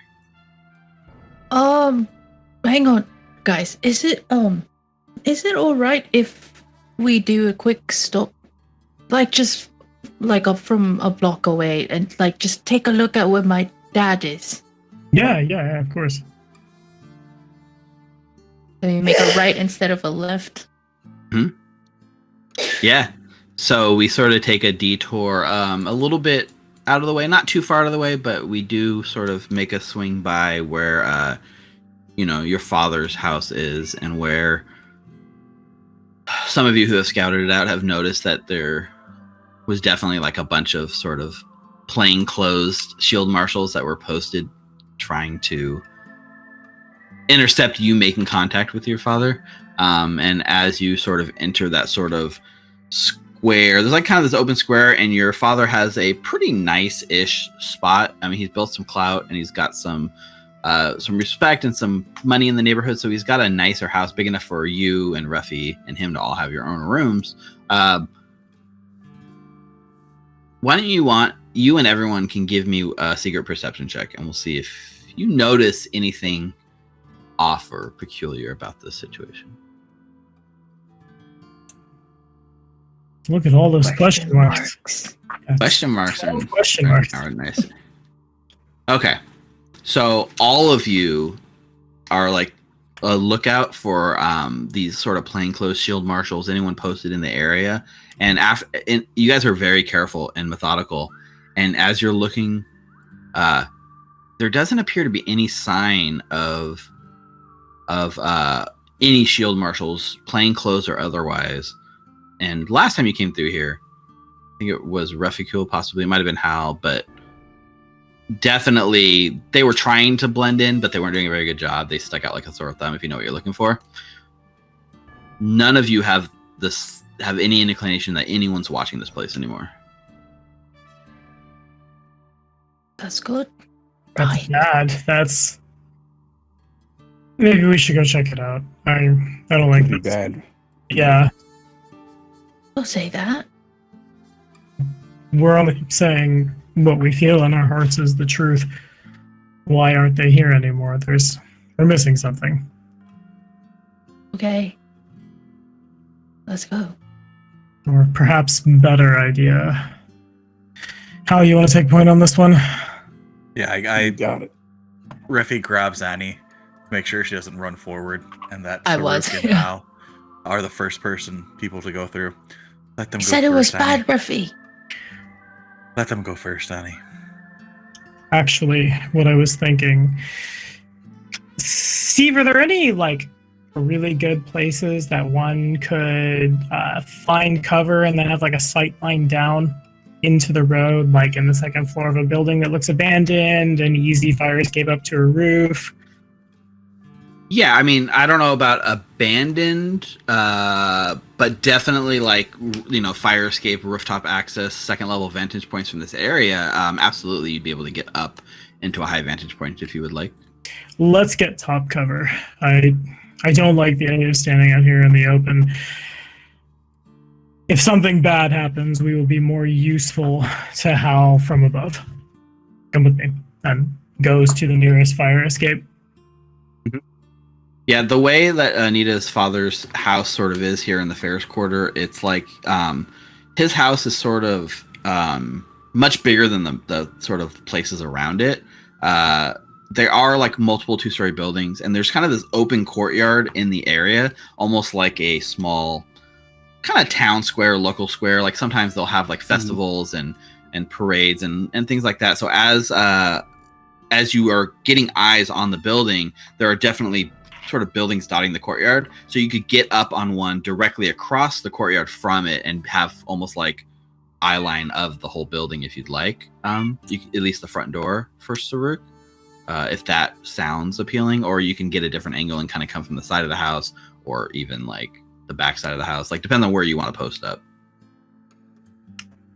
As Saruk is helping the side of the fire escape with like hand going subconsciously back to where his Giselle is. Reffy, you don't happen to have that long arm with you? No, it's back at under the floorboards at Phoebe's. Somewhere close enough where you can get a good shot in, and if things go pear-shaped, Anita, stay with him. Right, and we'll look for somewhere on the ground in case Hal needs some quick assistance, but still where we can get it cover and look at the front of the house. For sure. So the plan is for you guys to cover the house, and is that Hal just taking point? Like Anita, right? They're telling you just stay here. But what is Anita's sort of gut reaction to that? Because you were already trying to go, and they had to hold, like, kind of grab you and stop you, right? They better stop me. I'll have Hal. I'll have Wybert just follow closely, but not too much that he would ruin Hal's stealth. Just enough that in case some shit happens, Wybert can like go in quickly and follow up. Is Wybert being stealthy about it? I think that's the hang up there. I mean, can Wybert be stealthy? Potentially, what I see, just to be clear, right? How like Wybert's probably, if Wybert isn't trying to be stealthy, Wybert's going to draw a bunch of noise and draw a bunch of attention. That doesn't necessarily mean it's going to be on Hal, because Hal's really stealthy, and Hal's going to be able to sort of as a distraction. It's almost part of like a distraction for Hal too, but it still would kind of. It would, if there was somebody or something looking or trying to like not aware of your presence, Wybert might tip him off, you know. Okay. So it's possible. The flip side being Wybert will be there to help in the case that it's needed. So Hal might not be like Wybert being loud is not going to draw attention to Hal, but it might draw attention to Wybert. Okay, just, you know. Is there an alley close by that Wybert can? That's maybe like 30 feet away from the entrance. So there is a sort of alley kind of behind the house a little bit. If Wybert was to take the long way around, he could kind of post up back there.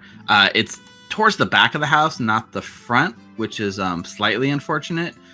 There's no back door entrance to your house, just as the front door in and out, but there's definitely windows that Wybert could jump into if needed. You know what I mean? Yeah. I think thinking about that also, I think Surk is going to leave the keg of wasps. I'll never not laugh at that. On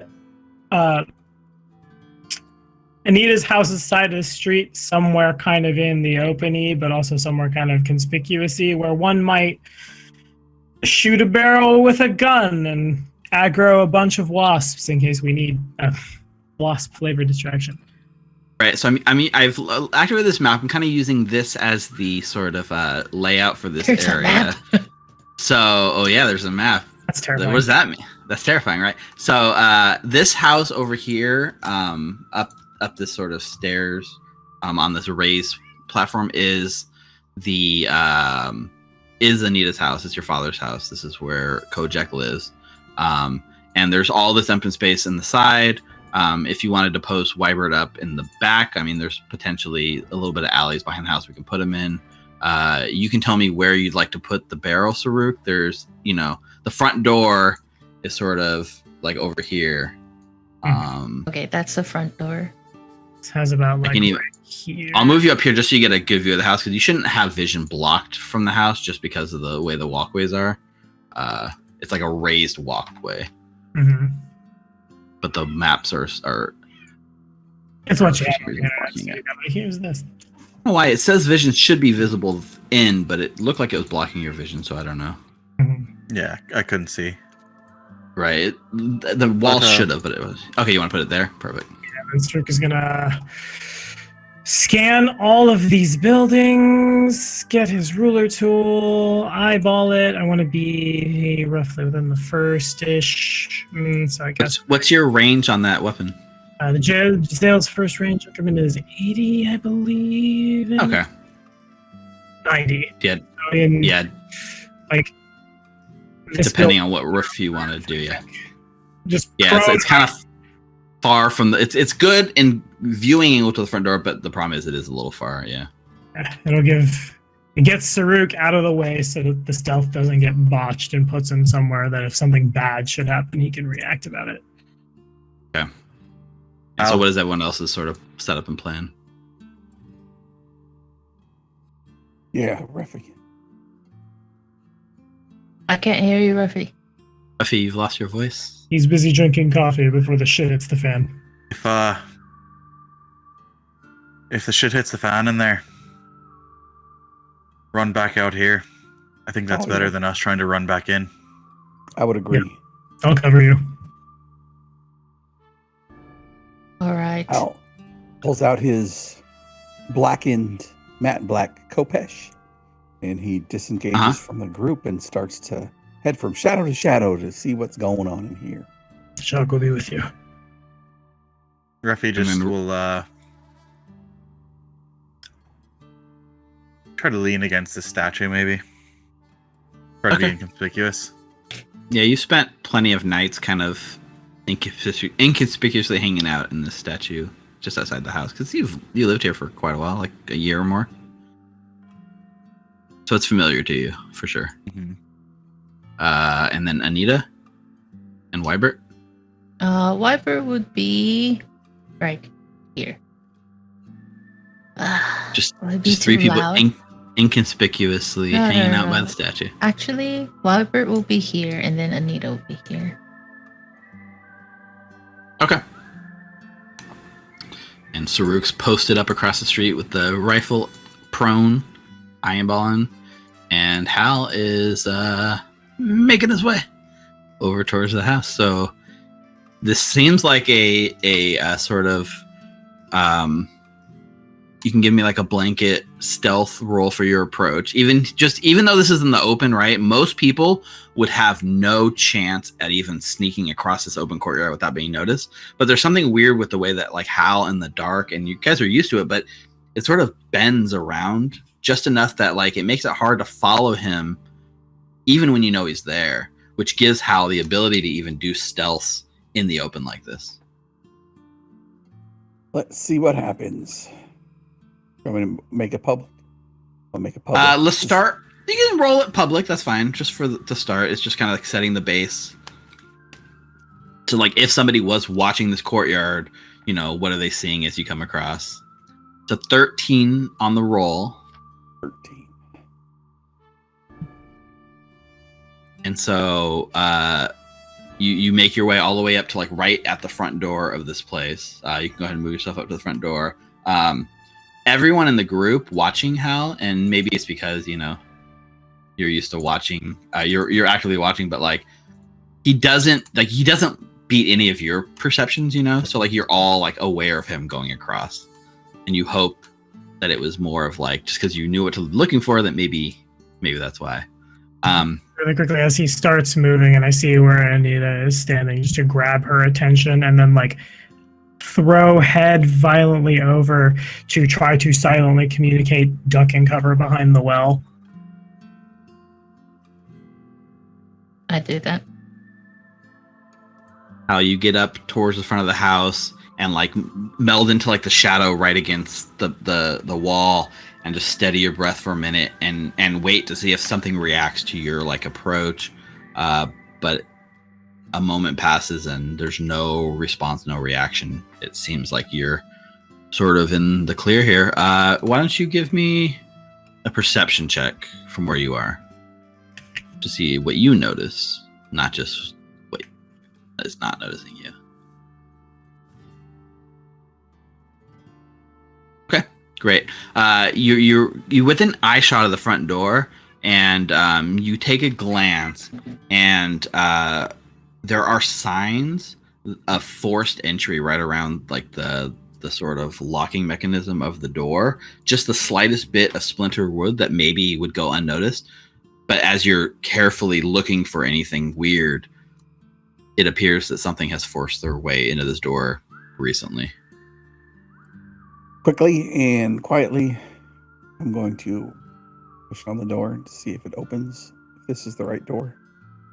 Yeah, it does open. If it looks like, from what you tell, you give it a push, the door itself, the handle was locked, but the way it's been broken, the lock just doesn't function. So if you try the handle, it doesn't turn, but as you like tap it, it just slides open, and you can see the inside of a dark house beyond. Give me another stealth check as you move into the living room. And at this point, everyone watching from like across the way is seeing him kind of disappear into the house. What's everyone's like dark vision and such? Oh, I got it. Saruk has dark vision. Reficule, I think, has dark vision. Anita only has regular vision, I believe. Yeah. So Anita is pretty much blind in this situation. Yeah, so 26, nice and sneaky. You pick your way into the living room. You can move yourself in a little bit and give me another perception check to see what you notice. You pick your way in across the floorboards. Looking at this old construction wood, you know that these floorboards can be pretty creaky. And you pick your way very carefully across the floor without picking up any sort of sounds, like just completely quiet. And right around the time you get to like this, the middle of this room here, you notice two things. One with your eyes, which is there are very faint sort of etchings in the ground. My cat, I can kick my cat out. My cat won't shut up. Hang on a second. I'm just giving you shit, man. We love pets in this house. All the fucking cats in Alkenstar. The Ferris Quarter is known for their cat population. Apparently, I can't even really hear it through my headphones, which is weird, but they just want to play Pathfinder. Two things, right? So first, there are very faint, like runic symbols carved into the floor, written in like chalk throughout the floor in this room. I don't know what lores you have. Let me see. Mana What are Waste your and tr- Alkenstar. Yeah, what are you trained in? Religion, crafting. Yeah, none of the things that you're like trained in would apply here. So you see them, but they mean nothing to you in terms of what they would represent. But there are weird runic drawings in the floor. However, what you pick up with your ears throughout the quiet is like sort of a faint muffled cry for help coming from the back bedroom of this house. Back this way? Yeah, back that way, that door. You hear almost like a very faint, weak call for help. I think Hal's going to try to avoid, if he can, any of the runic symbols, and he will weave his way around and around towards the call for help. Perfect. Yep.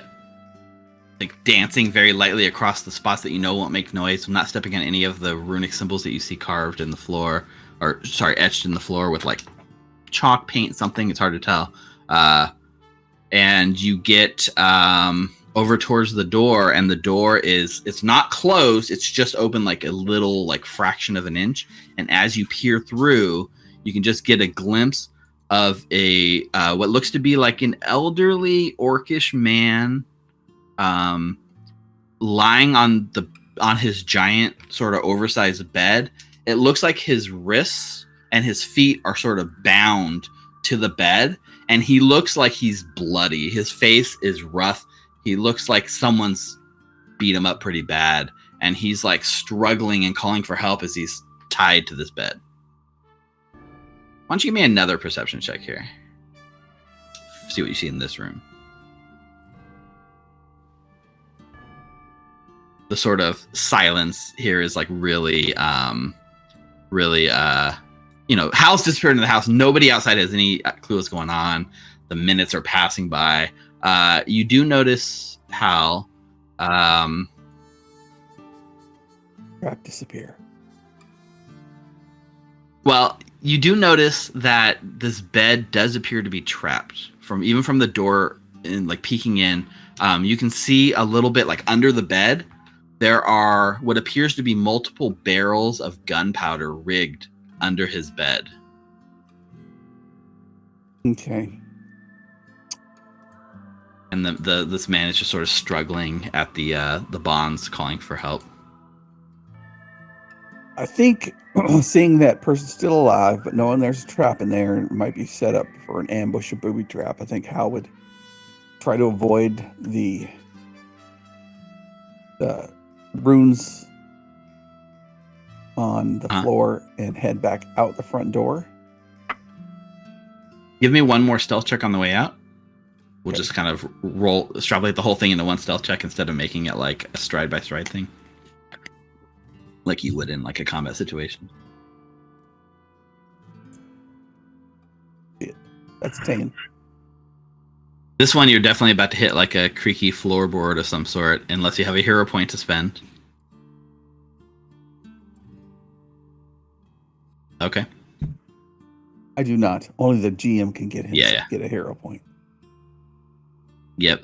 Ooh, that's a good point. I think Refugio definitely gets a hero point for hitting that DC 30 check. I'm going to give you a hero point for winning the contest. You won the contest. You didn't get the grand prize. I think winning the contest merits a hero point.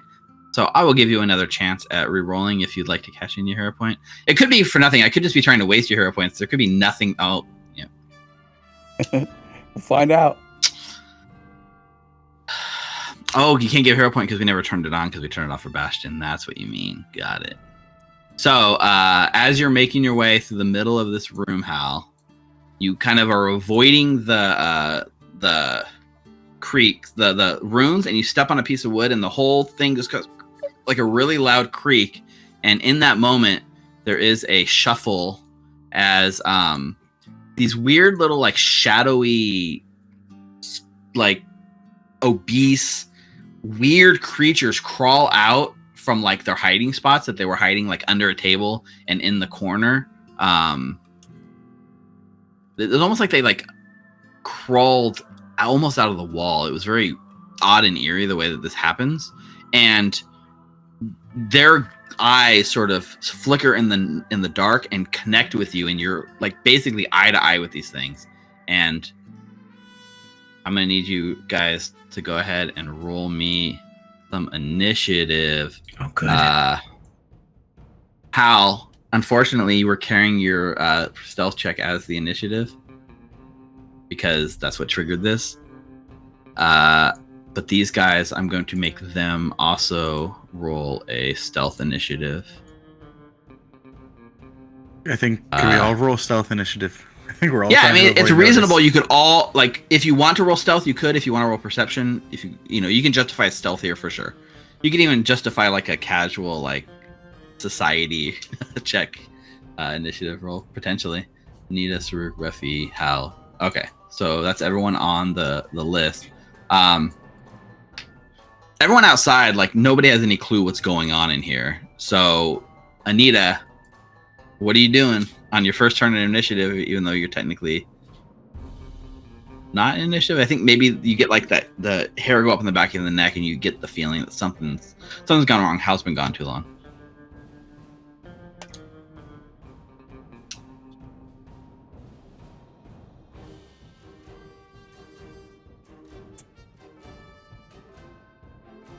Hello? Okay. For my first action, I'm going to pull out my short bow and my arrow, and then I'm going to spend 2 actions to... I'm going to delay. I'm going to delay my turn. Okay. Delay is reasonable. Saruk? So I want to say, I feel like we've probably had our killing implements out for a while. I think what I've been doing probably this whole time on the eternal loop in this situation, which I will now do mechanically. For my first trick, I'm going to roll a seek. I forget exactly where I point those in 2nd edition, but mostly just watching the house for anything that's moving, anything that might be trying to find Hal. I'm looking at like the angle that you have and the movement in the house and where it's happening.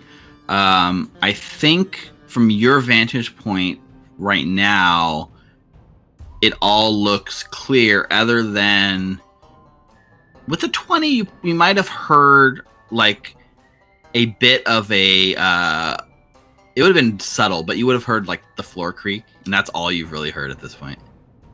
Gotcha. And even that's stretching it as far as you are to hear the floor creak, but it was really quiet. That's the only noise you've heard come from the place. So then I have a lot of in-character things I think Saruk is saying in this moment, which I need to draw from a very old Google Doc, and I'll save them for when the readied action for shoot the first thing to show up who isn't someone who I've met and or looks like they want to hurt someone like that I've met. Got it. Ready and pass. All right. Reficule.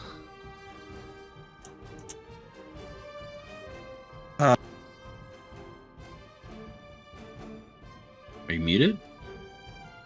No, can you hear me? Yeah, I think I can now. Right. I'm going to delay my turn as well. Okay. All right. Well, these things get the drop on you, Hal. One of these creatures sort of... Oh, actually, I got to make a roll here real quick. But you know, I need some battle music. There we go.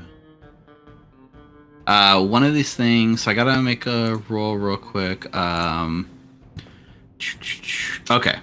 So this thing sort of comes out from under this like dresser table thing, slinks out, strides like kind of like does this weird otherworldly stride in your direction, Hal, and then targets you and does a jaw strike against you, like lashes out with its like giant jaws. It's a 25, which is gonna hit. I don't know if you have any reactions that can help. You take, well, here's the thing. What is Hal's alignment? He is going to be neutral good. Neutral good. So in this moment, you take this full damage, including the evil damage, because you are good. You take evil damage.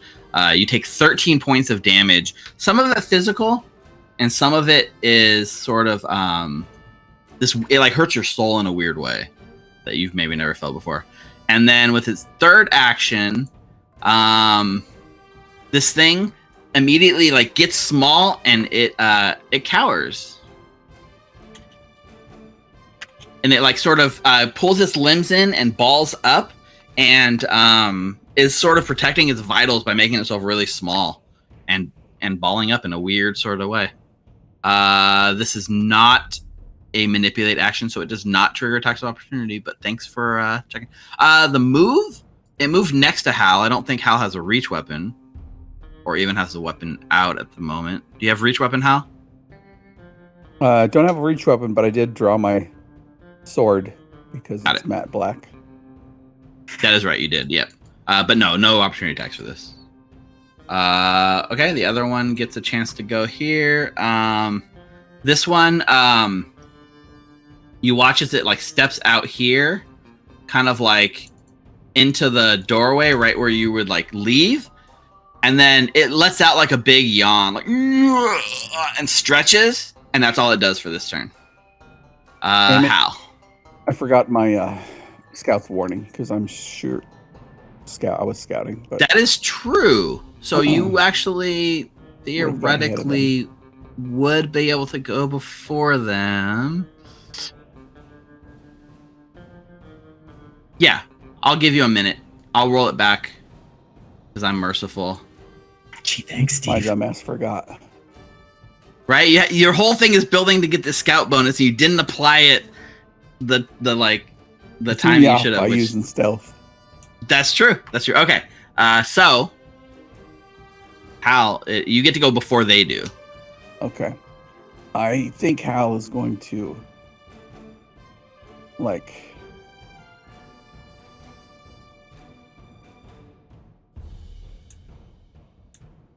move quickly out.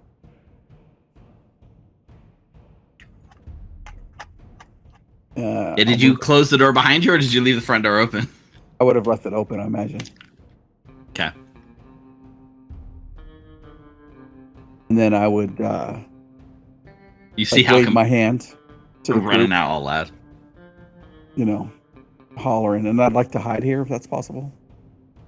Yeah, go ahead and make that stealth check. You're in dim light, you can hide wherever you want. So this is a question for you guys as players. It's 9:46, and it looks like we're starting an initiative. Do we want to just end the episode here as Hal runs out being chased by these things and pick up with combat at the start of next week's session? I think so. I don't know how long the combat will go. Longer than 15 minutes, that's for sure. I mean, most likely. Yeah. The one hand, like, want to shoot it with my gun. On the other hand, this is also a very good cliffhanger-y kind of a moment thing. Mm-hmm. I think just in terms of like the time. Actually, I guess Saruk is holding his action. Just the time of the session, the way it went. I think it's best to just hold off and not like go extra long tonight. We'll just pick up in the middle of this combat right at the start of next week as Hal's being chased out by these like weird creatures, and Saruk's got the like I think we see the last shot we see is like that scope with Saruk like watching on the door. Hal comes booking out of the freaking thing, like, and you your scope kind of goes back towards the door frame, and you do see these kind of weird demonic creatures fill like your scope. And that was where we will like end it tonight. Demons in Alkenstar. Explosives under his bed? Oh yeah, he's rigged with explosives. I have hiccups. He's alive, at least. I know. He's alive. For the moment. For how long? For the how moment, long? unless We're gonna. we trigger. Sorry. So, this is a bit of a rough spot that you guys find yourself in, but I guess the good news is if you didn't come tonight, he would have been dead by the time you found him. So you came at just the right time. So Good job with that last second veer over here, Ninna. So, it's been a long night, a lot of bull surfing. We invented a new sport. Mm-hmm. We learned some information, and we put Ninna's so far unseen father figure in mortal peril. I'm excited to see what happens next week. But that's going to do it for us, guys, this week in Alkenstar. Big thanks to Ninna, Richard, Ricardo, and Tommy for playing with me. It's been fun night, as usual. Can't forget. Big shout out first to CJ, Phenomenally CJ, who's 16 months sub off the top of the show. That's crazy, CJ. Thank you. But also all the people who make what we see possible here on the show. That is our patrons. They are the ones that give us the support.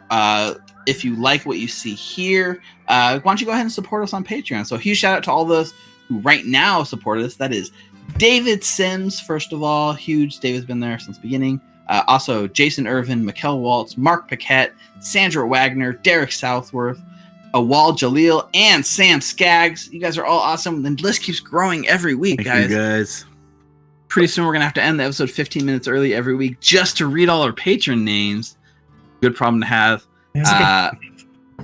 It is a good problem to have, for sure. Also, head on over to patreon.com to recall knowledge. You can get behind the scenes looks at things like our Bastion show, which is not up on YouTube yet, but you can get it there. You get early episodes of Punks in a Powderkeg before they hit YouTube, so you get them about a week early. You get access to our super secret chat, behind the scenes prequel episodes for Bastion that are not going to be released anywhere outside of Patreon. Also, our maps. Rick, you've been doing some awesome stuff with the maps. We've been releasing a map pack every month. This month, there was 3 maps. 2 of them are sort of like lava mountain focused, and one of them takes place right in Alkenstar. It's a map that we're going to use on the show. I won't give too many spoilers for the cast, but it's an Alkenstar theme map, right, Rick? That's right. And in addition, we actually gave a free preview of the map, so you can go check it out, I guess, if you want. Cast, I won't hide it from you too much. It is a map of Hellside. It's a Hellside battle map. So it's like a top-down view of Hellside, which we've been to in the prequel. And it's a battle map, which is interesting because it's a really thin battle area. There's only 15, 20-foot sidewalks and platforms, so it's a challenge to make. And Rick, you did an awesome job with that map, I gotta say. There are lots of little Easter eggs in there. And we released a free copy for everyone, so you can head on over to our Patreon right now just to get a free preview of the map. If you subscribe, you get the full map pack, including gridded, non-gridded, higher definition versions of the map. But we released a decent definition gridded map for free that anyone can grab. So go check that out. If you're GMing the show, you're gonna want that map because there's no map of it in the book, and you might need it. What are we doing with the video? Because Rick, you made this really awesome time-lapse video. Are we going to release that to our patrons? Or are we going to release it to the public? What is it? Nina's working on it? Got it. It's coming. So subscribe to the Patreon and you'll get that, and you'll have more maps coming your way. We're trying to do Alkenstar theme maps every month. Another big shout out, Molten Hosting. Molten Hosting. They're so hot. Providing our server hosting, making it so easy. Use that referral code Recall Knowledge for your One word for your first month free, including you can try horse noises. Let me know in the comments if it works. Check them out at moltenhosting.com. Any other shout outs? Yes. Any other shout outs or anything you guys want to plug? Cuts coming up? No, actually, yeah, I'm going to just really quickly blatantly spam in your Twitch. Hi, my name is Tommy. I run this thing called Black Dragon Gaming where I do a lot of shit on the internet. Run a bunch of very well put together professional Pathfinder First and Second Edition adventure paths, of which I have a couple spots open for a lot of things. Shoot! Oh God, I dropped a Discord server invite where if you go there, you can get notified when I stream things on Twitch, when I'm looking for players, when I upload videos. We spend a lot of time talking about the meta at large, or if you just want to shit post about the D&D meta at large, we have space for it. I spent this whole week so far. I've done this so long professionally. I was like, okay, I'm going to have new clients soon. So I wrote a resume for all of the nerddom that I have done, and I feel like a giant corporate tool. But on the other hand, it's like, right, this is a thing that I'm doing now. I should promote it more. So, bam. That's really cool. All right, do it. I can't. You should, yeah. Hiccups. You still got the hiccups? And your kineticist builds. There, yeah, those are things that I've done. I know that sounded like it was a leading question, as if you were saying more, or if you're like, "Hey, Tommy, talk about the shit you do on YouTube."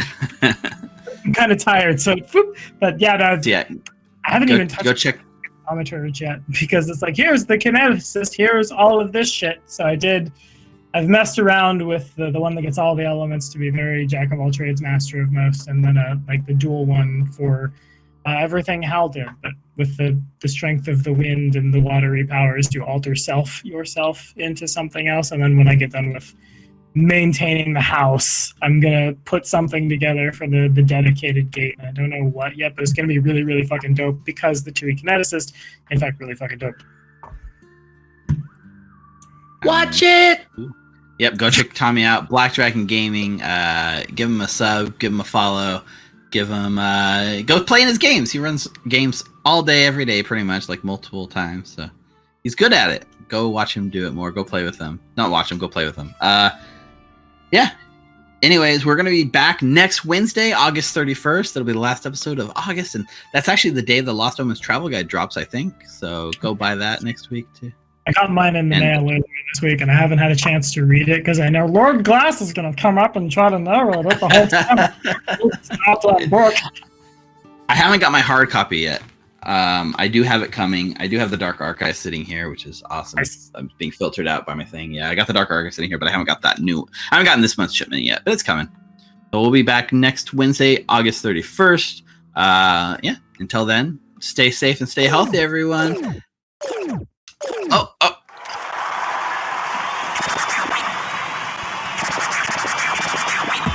Where's the drop?